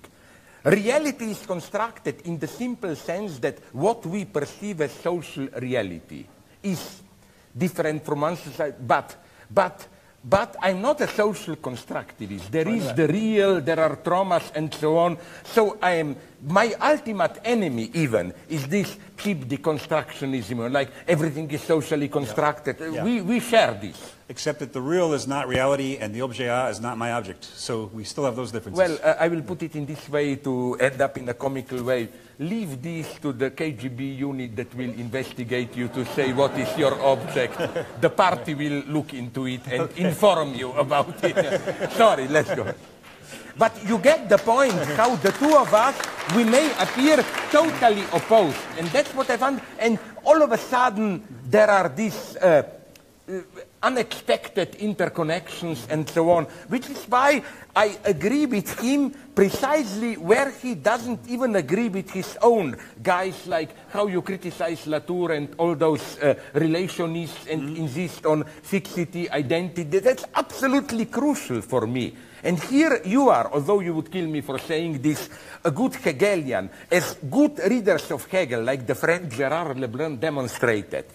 Hegel is absolutely not this kind of universal mobilist. Everything develops and so on and so on. Okay, stop. But I still like the thing in itself, and you don't. That's a big difference. I do, but I would redefine it as thing in itself, as you said, my God. It's not simply out there. It's in the cracks here and so on. You said this. You provided a wonderful formulation. Why also you are totally right, criticized Meillassoux. We don't arrive and think in itself by, you provided by abstracting and then trying how are things independently. I totally agree with you that the problem is that we are part of the thing itself. We are not here and thing itself is out there. Are you talking about a kind of death of abstraction? I mean, is this... No, we are all for abstraction. And for me, as a Hegelian, again, abstraction is part of reality. Abstraction is not you move out of reality. That's the whole paradox. Reality can be abstract. Then I stay on stage. Okay. Sorry? Then I will stay on stage. Let it be. For some time, Central Committee allows you to... Now, you know, this is Stalinist opportunism. You are left-wing deviation, you are right-wing deviation, and I'm the party line making tactical alliances with Bukharin, with Trotsky. Filling the bureaucracy. Yeah, bureaucracy. Sorry, let's go on. But I cut you off. You think have some final thought. That I'm still more willing to do. I do think the thing in itself is out there. I just don't think it's knowable. So we do still disagree on that. Yes, but again, the problem for me is that precisely as such, for example, let's take communism. At what level is for you communism a thing in itself? The fact that communism is not completely actualized in any of its effects or I agree. Or in any of the components that build it up. But isn't it that it is a thing in itself, but as such, it is in some sense the effect of people interacting? Sure, every object is. And then we agree, but go to but. The but is that the object is emergent. It isn't reducible to those pieces. It has, absolutely agree. So we agree about that. As a good Hegelian, I absolutely agree. No, that's what Hegel calls idea. For Hegel, idea is not something, it's not a Platonic idea out there. And that's what Hegel makes it clear. I agree with you here. Nonetheless, we cannot simply say it's just a fetishized effect. All that really exists are human people, actual people. All this, I really dislike it, early Marx metaphorics of the only actual things are real people producing. No, in itself, although it doesn't exist as this concrete object, it also exists, it exerts causality, efficiency. I totally agree with you here. You wanted to say something? I'm done. We are so merciful, we even allow... No, sorry, but didn't you want to play democracy? Didn't we do it? Did we not do this? No, by democracy, I mean... Yes. Does anybody want to ask a question? Yeah. I think there must be a microphone somewhere. I already criticized her before that she didn't organize it in a proper communist way. Free debate, but you must distribute the questions in advance to prevent fascist provocations. Yes. All right, I know Graham. We met in New York a while back, and I've been to Zizek's lecture quite a few times. But here, I think we need to clarify what is at stake in this conversation between two philosophers. The audience is primarily architects. So I've been reading on speculative realism in Miyasu for quite some time. And the basic moral, if you can call it moral, is that we're working towards an alien ontology of architecture, such that architecture, since its inception, except with the Babylonian and the Greeks, is a massive project of humanity. So that architecture is man written large, so to speak. And we project our image onto the landscape, such that that kind of a man-subject world, relationship between man and world, is such a correlation structure that we cannot sever it. So then you have Miyasu with to break up the correlation structure. And then you have Graham, that break up such that's so radical that the object in itself, which is can't think in itself, is unknowable. And this is just your assertion, because modern science tells us that objects have varying degrees of knowability, accessibility. So it's not that we're completely voluntary, asserting ignorance, so to speak. Now, in that, this is a very complex structure. So the two characters that I've managed to synthesize is Kant, notion of synthetic a priori judgment, out of which the transcendental imagination springs forth. And according to Catherine Malabou's assessment is that the difference between Hegel and Heidegger is that Hegel manages to Christianize Kant's notion of the transcendental, but in the case of Heidegger, he re-injected temporality from a phenomenological standpoint. So there's no temporality, even though there's an end of history in Hegel, but you don't have that kind of a gross, overarching metaphysics of time in Heidegger. So you insert temporality so that there's a time past, time present, and time future, and then you reinsert finitude as opposed to infinite of the absolute in Hegel. Now, okay, that's first connection. The second connection is through Leibniz. And Leibniz is a grossly underestimated philosopher, so that we completely missed out on Leibniz, because he was the first person who came up with the concept of computation. So the reason I'm mentioning is this, that we need a computational ontology of architecture, such that computation has its own object in itself. So we don't have that kind of linkages, because the modern notion of computation, for architects, we use computation from representational notion of computation as opposed to non-representational use of computation. So we have to go to a non-representational use of computation. And if you look at cellular automata, right, one-dimensional cellular automata has 256 rule sets, and those rule sets are autonomous. And that is the equivalent, the formal axiomatic equivalent of the thing in itself. So if you instantiate that Turing machine with the one-dimensional automata, the machine behaves on its own being. So you no longer need architecture. Yeah. So we need that kind of a synthesis of Leibniz, the transcendental subjectivity, with the formalism of the synthesis of formalism of Leibniz, metaphysics of Leibniz, with the Hegelian synthetic a priori. Because right now, you begin.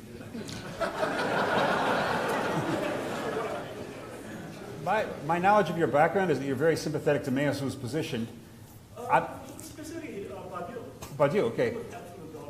I'm not sure what you think the merit of computational architecture would be in terms of getting at the thing in itself. I can see other merits. I can see procedural merits in having all this parametric software and things like this, but in what sense is computational architecture going to get us at the thing itself? That's what I don't get, because I don't agree with this mathematical line about you and me. Yeah. So I'm not sure how. So that's an ideological assumption. See, what I'm saying is that if you take one-dimensional cellular automata, that is an object in itself. It's not our invention. A cellular automaton? Cellular automata, yes. Okay, maybe. No, But it's not then- maybe. It's as simple as that. I think it's too reductive, but I think we should move on because it sounds like you have a wider architectural If you don't accept program. the computational ontology, then you're going to move. See, this has to do with the subject and object. So computation can't review. I'm not sure I followed that, but maybe we should talk about this later. Maybe we should, if somebody has a short question, it might be easier to deal with. Can I just briefly make a short Oh, point? sure. As always, in defense of Hegel, you know, it's for me, if I understood you correctly, way too simple to dismiss Hegel as reducing temporality and so on and so on. First, what Hegel calls absolute vision, absolute knowing, has nothing to do with now it's the end of history, I know everything. Right. Hegel, it's so interesting to, for example, Hegel's philosophy of right is often misread, you know, that corporate vision of state developed there, as if he's presenting the ultimate model of how society should be. But how can we forget what Hegel says in the famous foreword to Philosophy of Right, where he says, you know, the owl of Minerva takes off in the ear, which means, he says, when we can bring to conceptualize a certain social order, it means its time has passed, it's over. Was Hegel really such an idiot that he didn't know that the same must held for his own philosophy of right? So he's not describing a kind of ideal corporate model. He's describing something that is already disappearing. And going on, Hegel is much more open. Read his philosophy of history. He was not an empirical idiot. In his philosophy of history, in the introduction, apropos, it's not bad if you consider it was not written but recorded, registered by his pupils, 1820, when he approaches United States and Russia. He says it's too early to say what these countries are spiritually. Theirs will be the next century. No, it's not so stupid. So what I mean is that what Hegel calls absolute knowing is a kind of a limit. I don't need a mic. Graham, I just want to... Sorry, yes. I have an opportunity tomorrow. I would like to paraphrase briefly Carl's question, because I think it was an important question and maybe got missed. He wasn't asking you about digital architecture. He was stating the proposition of a digital ontology, which begins in Turing and is gone all the way today to Ted Mark. So their argument is that computational methods are an adequate ontology for all actions of matter. You in your book also acknowledge that that is a position that you do not subscribe to. His argument about representation is when you speak of objects and things, to a computational ontologist, you're looking at representations of a computational ontology. So he's simply asking you to address the issue that you mention in your book, but you don't actually unfold. Which book was this? In Immaterialism, you mention a philosopher and several people that are working in the new materialism that would like to use physics and science as a reductive ontology, and one version of that is computational methods. For example, Turing's argument that all mathematical behavior can be made, can be worked out through Turing's method. And now we think, and most scientists, Tegmark is the one most recently who argued that there is no process in the universe that cannot be mathematically described, meaning every material process, whether animate or inanimate, can be mathematically, in principle, described. That constitutes a fundamental ontology. If that is a fundamental ontology and a flat ontology, it also connects bodies to glasses. But if you talk about bodies and glasses, you're talking about representations of that ontology. And all Carl is asking you is what's your position on that? It wouldn't be a flat ontology, for one thing. because then you'd be saying that the lowest level is the real level and everything else is simply made up out of these computations. I was paraphrasing his question. I don't actually agree with it. No. So that will be what I call undermining, where you're simply trying to go to the smallest level, the most basic level, and using that to explain everything else. And one of the problems with that is it does not explain what we call emergence, and meaning that certain qualities and certain properties appear at levels above the most basic one. And it's not really so much a question of whether the higher level properties can be predicted, because in a lot of cases they can. A lot of times you bring two people together, you know exactly what's going to happen. It doesn't matter. The fact that what happens is different from the two individuals. You know, marriage, you might know exactly this marriage is going to be a disaster, those two people never should have gotten married. The fact that you were right about it doesn't change the fact that the marriage is different than either of the individuals. And a flat ontology would have to include a reference to all those different scales of individuals, not just cellular automata, not just mathematical descriptions. And even if it's true that you could do a mathematical description of everything in the universe, you could also do a description in language of everything in the universe. It doesn't mean everything's just language. So the universal applicability of a method does not mean that you can do an ontology that exhausts everything in that way. That's why. I didn't say exhaustive, but yes, you don't have principal solution. I mean, he completely falsely reject. I got your question answered. My point is fine. He rejected the principal solution because he came up with the proper hill. But recently, if you look at Google's translating engine, they invented their own language, internal language around machines that we don't even know what they're talking about. And that pertains to life solution. And those are objects in itself. We don't know what they are, but these are not the we didn't get them. By the way, No, oh, there it goes. Can I maybe add something here, maybe Sure. to help you? Yeah. You know, going one, to Badiou, and I know Badiou very well, my God, we are friends. Yeah. I don't think he would agree with your description. The key feature of his mathematical ontology, the idea is mathematics-based ontology, is that this ontology is not a kind of a Turing-style flat description. It is inconsistent, necessarily inconsistent, full of gaps and so on. And there he sees the opening. In spite of this, my very friendly critique of Badiou would have been that, okay, he has this ontology of mathematics, multiplicity of multiplicities, and then I don't think, and he has basically three levels. This pure ontology, then he has his phenomenology, which means the world, and then he has the event. How does a world emerge of this pure mathematical ontology? How does an event explode in a world? I don't think he has a good theory. That's why, incidentally, being aware of this problem, he's always writing another book. Now he's writing the third book. So again, I think that Carl, maybe we can invite you to dinner and you can join us. no, right. what I'm just Event is a great book. Everyone should buy. Sorry? I love Event. Your book about So how which book? everything is a sequence of events and everything sort of a catastrophe. My question for you, Who is you? sort of short. My name's Elliot Rose. No, not oh, who who's is you? you. I'm Who Elliot is Rose, sorry. you? You're Slavoj Him or- Žižek. Yeah, me, yeah. You. No. Yeah. So you describe in the parallax view Lenin's sort of attraction to abstract art, sort of unrelated.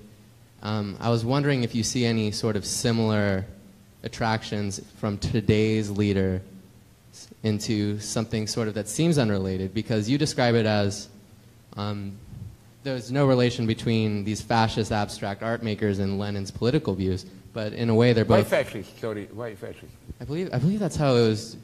I believe that's how you wrote it.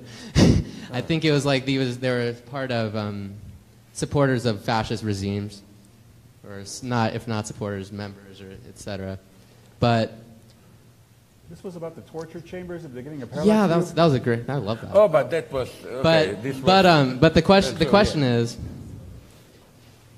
that seems I've been talking with people about it, and they say, well, the similarity where it comes together is revolution. So they sort of revolt in art. He sort of revolts in politics. So there is sort of, even if not immediately apparent, there is a connecting factor. So I was wondering maybe if you see any parallaxes in today's leaders with similar sort of stuff. I see. No, what fascinated me at that point, that it's so popular, that was the avant-garde dream. What Bolsheviks did in politics, we are doing in art. But what fascinates me is how nonetheless these two levels, for some structural reason, cannot ever come together. In the sense that you will never get a politician who would, you know, I think it's a deep necessity that all big Bolshevik leaders were in their art tastes pretty traditional and so on. So this is what interests me, how I agree that they are in some way parallel, but nonetheless they cannot come together. The illusion of constructivists and so on was that they will come together. They will basically, it's a very vicious reading, expecting the Bolshevik state to recognize them, like we are in art what you are doing in politics. And although Bolsheviks were pretty progressive here, for example, people don't take this into account. Did you see the disgusting movie Dangerous Method? Keira Knightley as that Sabine Spielrein or who? The patient of Jung who turned to Freud. Yeah. But the movie stops at the crucial moment. You know what happens with her afterwards? She moved to Soviet Union. She established in early 20s the first psychoanalytic Freudian kindergarten. Where? In Kremlin. You know that it's okay. I don't want to get it. So what fascinates me in this that sometimes phenomena which move at which are really the same tendency in a different level in politics, in art, for this very reason cannot connect in reality, has to remain disparate. Here also we should be very brutal. I wonder if you would agree and reread Stalin's imposition of socialist realism. It wasn't, there was striving multiplicity in the 20s, and then brutal Stalin came, imposed socialist realism. In all histories that I've read, Stalin's introduction of socialist realism was an extremely popular move, because ordinary people were sick and... Popular for whom? I mean... For ordinary people who were sick and tired of, I am for them, but of those, are we aware how unpopular among broad population futurists, constructivists were, and so on and so on? Do you know that Eisenstein's, those late movies, October, The Old and the New, they were a total fiasco. They played for 2 weeks in a suburban movie, movie theater in Moscow. So what Stalin offered to people... Wasn't Eisenstein Potemkin completely enacted by the people? Or at least no, it was the other way around. I know what you are referring to. When they were celebrating, I don't know which anniversary of the revolution. And they paraded the Third No, International you are probably referring to that famous where all of them participated, all the artists, how is it called, the one, Black Square, my God, Black Square. Malevich and so on, that big reenactment of revolution in 1920-21. But already Potemkin, I read analysis here, it was a hit abroad, my God, Soviet cinema. It wasn't a big success in Soviet Union itself. What they liked there was Charlie Chaplin, Mary Pickford, and so on. I don't think they had very many cinemas to actually watch. Oh, it's a miracle. Right? They did in the 20s. There was a free import of films. My God, I saw Douglas Fairbanks and Mary Pickford visited Soviet Union. It was thousands of people gathering them and so on and so on. But so the question, I think, also has to do with moving into the 30s, where Shklovsky, whose brother was sent to the Gulag in order to bring him up into the construction sites of the canals, along with Rodchenko, who then produced the propaganda machine for USSR in construction, which becomes a kind of Western version of this socialist realism, where they actually produce rendered photography as a kind of vehicle for I agree with you. It was a tragedy, horror, the way Stalin crushed avant-garde. I just think we should see the 20s in a much more problematic way. They were not a lost paradise. For example, I've written about it, and Boris Groys edited the documents with Zurkamp, 2 times 1,000 book on. You know what was almost the predominant popular view, not among ordinary people, but among the intellectual elite in the 20s? A kind of Soviet version of tech Gnosticism. They did it the first, what Ray Kurzweil and others are doing it today. Trotsky even was part of it. I quoted somewhere. Trotsky wrote in 25 the big test of communism is not just destroying capitalism and so on. We should move forward and create a new man, and he means it literally, in the biological sense. Homo sapiens, we should say, goodbye Homo sapiens, you did his work, you are too primitive, and so on. And they had a very precise metaphysical vision. They claimed that sexuality is the enemy, the ultimate enemy, because now we conquered political power, economic power, but sexuality is still too spontaneous. So their idea is this one, a very precise one, that our feelings, sentiments, should work like in a machine, how do you call it, where you read what is the temperature and so on. Thermometer. Sorry? Thermometer. Yeah, that we should acquire this distance towards reality, that, you know, you don't feel heat, fear, pleasure. You just register it, and then you regulate your life and so on. It was all this idea, which is, I found, wonderful predecessors to this idea. My favorite Cartesian philosopher, Malebranche, he had this idea that for him, the original position of Adam was like this. Before the fall, Adam had this type of distance. And he says clearly, they were having sex like crazy in paradise. But it was totally mechanic sex. For Adam, raising his penis was exactly the same as raising his hand. He did it as hard work. Then comes fall. You know what is fall? Fall happens when you lose this distance and are immediately affected by reality. And the origin of the fall for Malebranche is naked Eve. When Adam saw naked Eve, he made an epistemological mistake. He thought, oh, now I'm in direct contact with object. And then he gets a wonderful theological idea that God punished man because Adam and said, okay, you think you will be like me, a master. I will punish you so that I will make it so that part of your body will be uncontrollable by you. And you have a long theory in Augustine on this, how the true punishment for sin is erection. You know, you cannot control it. It happens when you don't want it, when you want it, it doesn't happen, and so on. So it's and all this re-emerged surprisingly in the. This is the most interesting phenomenon of the 20s, I think. And they were all in it. Even Trotsky was tempted by it. It goes as my gratitude to Lenin that he never fell for it. Bogdanov, great Lenin's opponent, was into it. This idea of creating immortality, we should all move to a higher level of existence, and so on and so on. So all I'm just saying is the 20s are not just the simple avant-garde phenomenon. Very weird things happened in the 20s. Yeah. I think,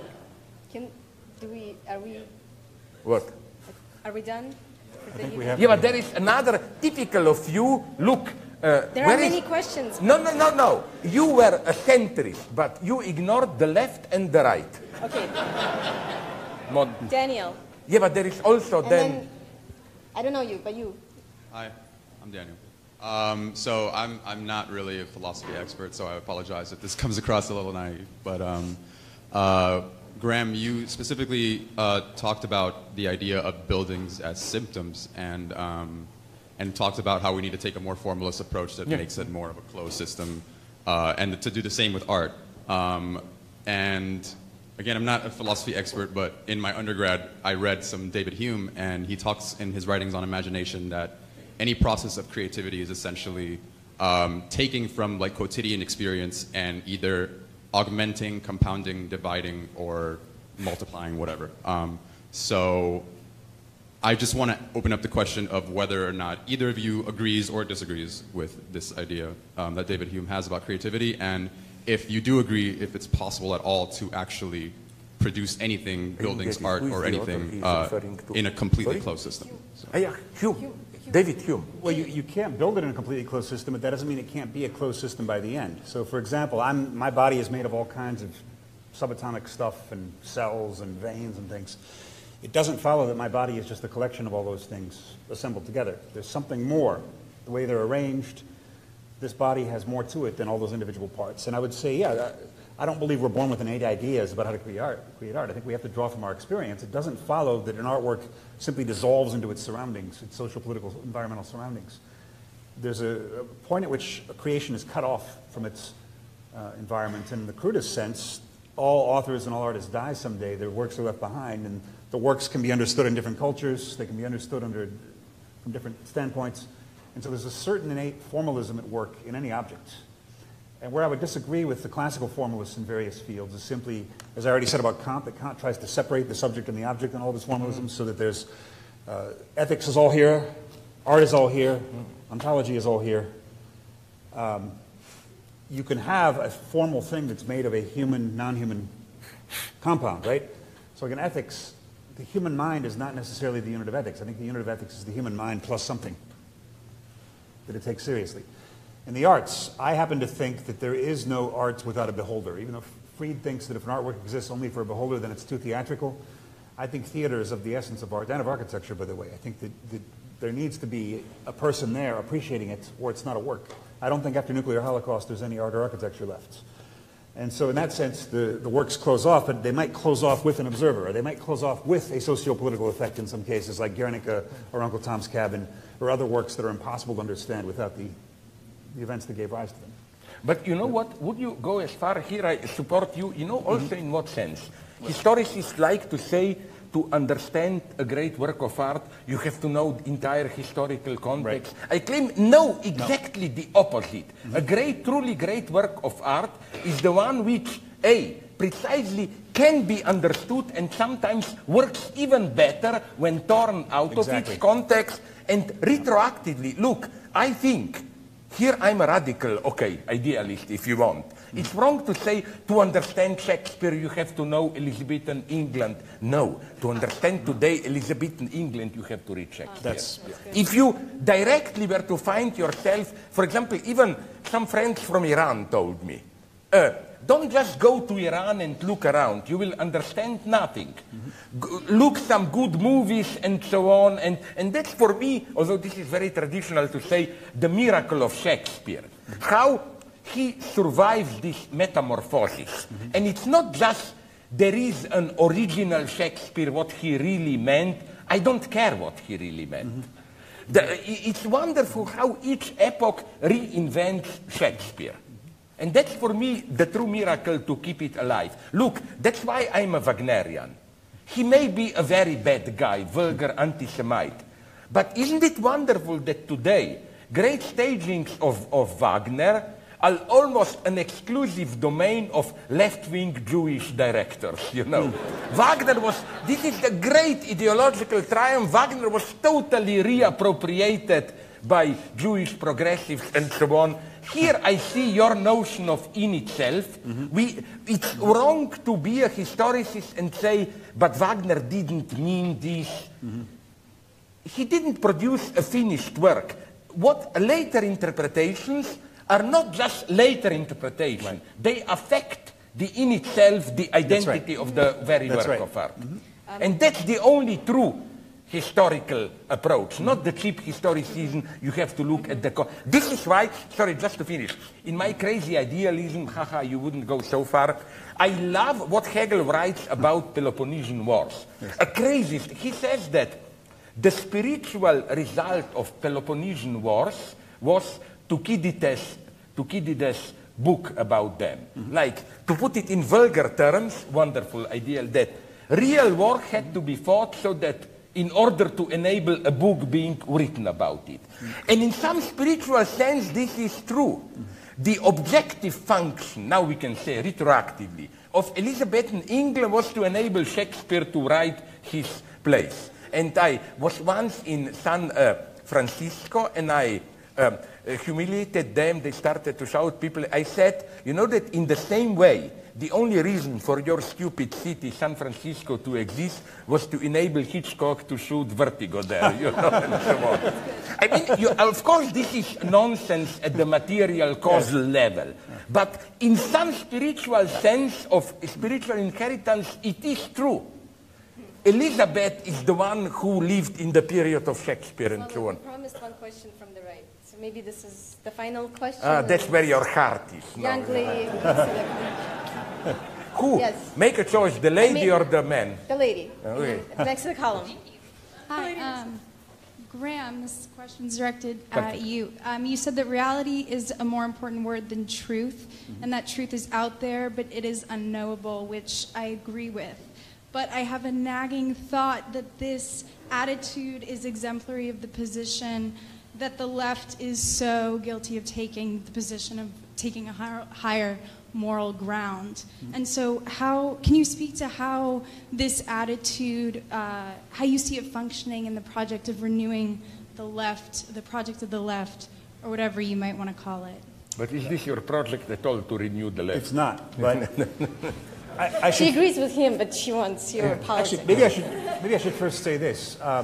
I cherish many of the goals of the left, but I would never call myself a leftist. And why not? Exactly. I was going to say why. Yeah. 2 reasons. There are 2 things for me that are crucial to political theory, and I think the left misses both of them. One of them for me is that there is no political knowledge, right? And on the left, you have this idea that we know what the diagnosis is from a Marxist standpoint, a Rousseauian standpoint.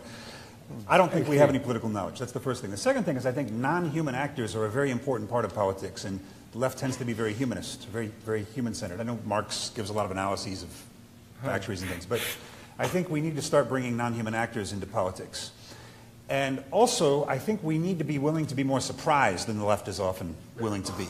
I had a nice discussion with the late Mark Fisher about this. Mark Fisher took your line that we've had a total failure of imagination. It's easier to imagine the end of the world than it is to imagine the end of capitalism. Yeah. But my answer to that was, is Frederick Jameson really more imaginative than Steve Jobs? I'm not sure that he is. Right? That in some cases, the left keeps recycling the same discourse and the same complaints about everything. Sometimes the imagination comes from elsewhere, from what the left denounces. A complaint about your friend Badiou. All of the events that he counts as political events, none of them are going to surprise Badiou because they're all based on the communist invariant, as he says. Nothing's going to happen that makes Badiou say, oh, maybe I was wrong. Maybe the left is wrong here or there. Right? It's going to be, communism is going to prevail in every one of his events. Whereas in the other events, he's more open-minded, right? You're not sure what the next scientific event is going to be, or the next amorous event, or the next artistic event. So I worry that there's this idea that we already know what the truth is. And I don't think we have any idea what the best political system is going to be. This is what Foucault said to Chomsky, by the way, in their famous debates. Chomsky said the best social system would be this, and Foucault kind of ironically said, I'm not as advanced as Chomsky. I have no idea what the best political system is. And I'm with Foucault on that point. I don't know. But I think renewing politics in general means coming into contact with reality, and so I think the coming politics probably has to be based in some way on the climate issues, as well as the refugee issues. So to that extent, I agree with Latour that you need to not be an escapist. You need to face up to what the problems are, and some of those problems may lead to solutions that you might have previously rejected. Maybe, for example, we should stop whining about capitalism only all the time, or neoliberalism as people call it now. Maybe there are some things from capitalism that we're going to need to preserve and that can be beneficial in ways that we didn't foresee. So I'd like to approach politics with a, not radical openness, because I hate that phrase, but radical attentiveness to reality. And I think what we have here is we have a president with no sense of reality whatsoever. If anything characterizes him, it's not just that he's beyond truth, because politicians have always lied, right? It's that this one seems to have no sense of reality whatsoever. I don't even think I think he believes half to 3/4 of what he says, even when it's easily contradicted by video footage or polls. I think we have somebody who has radically lived his life not in contact with reality, and his wealthy upbringing and all these other factors have enabled that to happen. And it's very dangerous for all of us. I tend to, surprisingly, if I may just add a little bit, I agree with you, but first, I agree with you that all that knowledge of the future in politics, the unfortunate some Marxist metaphor of riding the train towards the future and so on. No, but you have another life. For example, recently I was rereading some people hate him as a proto-totalitarian, Saint-Just. And he uses a wonderful metaphor. He said, we in the French Revolution, we are as if on a ship in a wild storm entering an uncharted territory. We don't know where we are going. I mean, he was extremely open here. On the other hand, I agree with much that you said, I agree with you, the left has to admit this. Like, that was when I was talking with people on Occupy Wall Street. I was just asking them, but what do you want? What's your project? They didn't have an idea. So we have to admit this. We don't have an idea. Even people who are critical of capitalism, what do they want? It's just what I ironically refer to as left Fukuyamaism. We accept the system it is with a little bit more justice, something more radical. But you know where I am? Nonetheless, why do I nonetheless remain in some sense a communist? I claim that precisely what you mentioned, refugees, ecology, I would add intellectual property, biogenetics, and so on. These are problems of commons. And we will have to reinvent some kind of large-scale collective decision. I have no idea how will it look. Only in this very vague sense, I remain a communist. Our problems are problems of commons, and it's clear that, for me, that if we keep just capitalism the way we have it, it reproduces itself and it doesn't allow us, for example, to confront ecological crisis. I agree that with proper taxation and so on, you can do things, but they are not enough. So, again, I agree with your diagnosis, but I think we should think, of course, nothing to do with 20th century communism that was an ultimate failure and so on. But my God, problems are all the problems that you enumerated. Refugees. These are problems of our commons. Are we segregated? How to bring us together? Ecology is the problem of our natural commons and so on and so on. Right. But it's a very open idea. And would you agree with me to go even further here? I claim that the last myth to be dropped is this leftist obsession with, after the left abandoned welfare state, radical left, and communism, state communism. I don't like this obsession with, you know, local democracy, immediate transparency, and so on. I don't think this works. We need large-scale decisions and so on. And even concretely, I know I repeat this line, but I like it.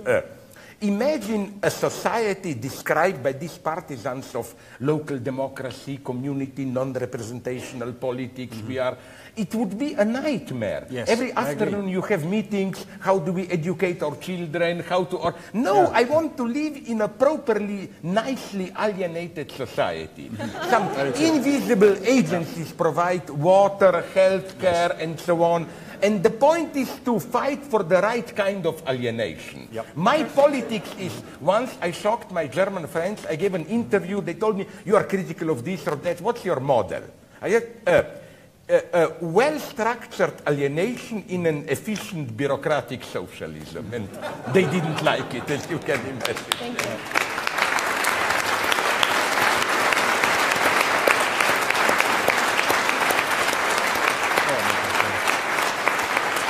You see, we are Stalinists. You remember my analysis, and you can check it up. I was right that a fascist leader, when he is applauded, he just receives the applaud. A Stalinist leader always stands up and applauds himself also. You know, the meaning being, I'm just one of you, servant of the people. Did you notice that we applauded? I applauded you. I thought you were applauding me. I applauded myself. No, I was applauding myself. Fuck you. I was applauding myself. Thank you, Graham. Thank you, Slavoj. Thank you to the audience. But really, we should go on. I was not kidding. I am now writing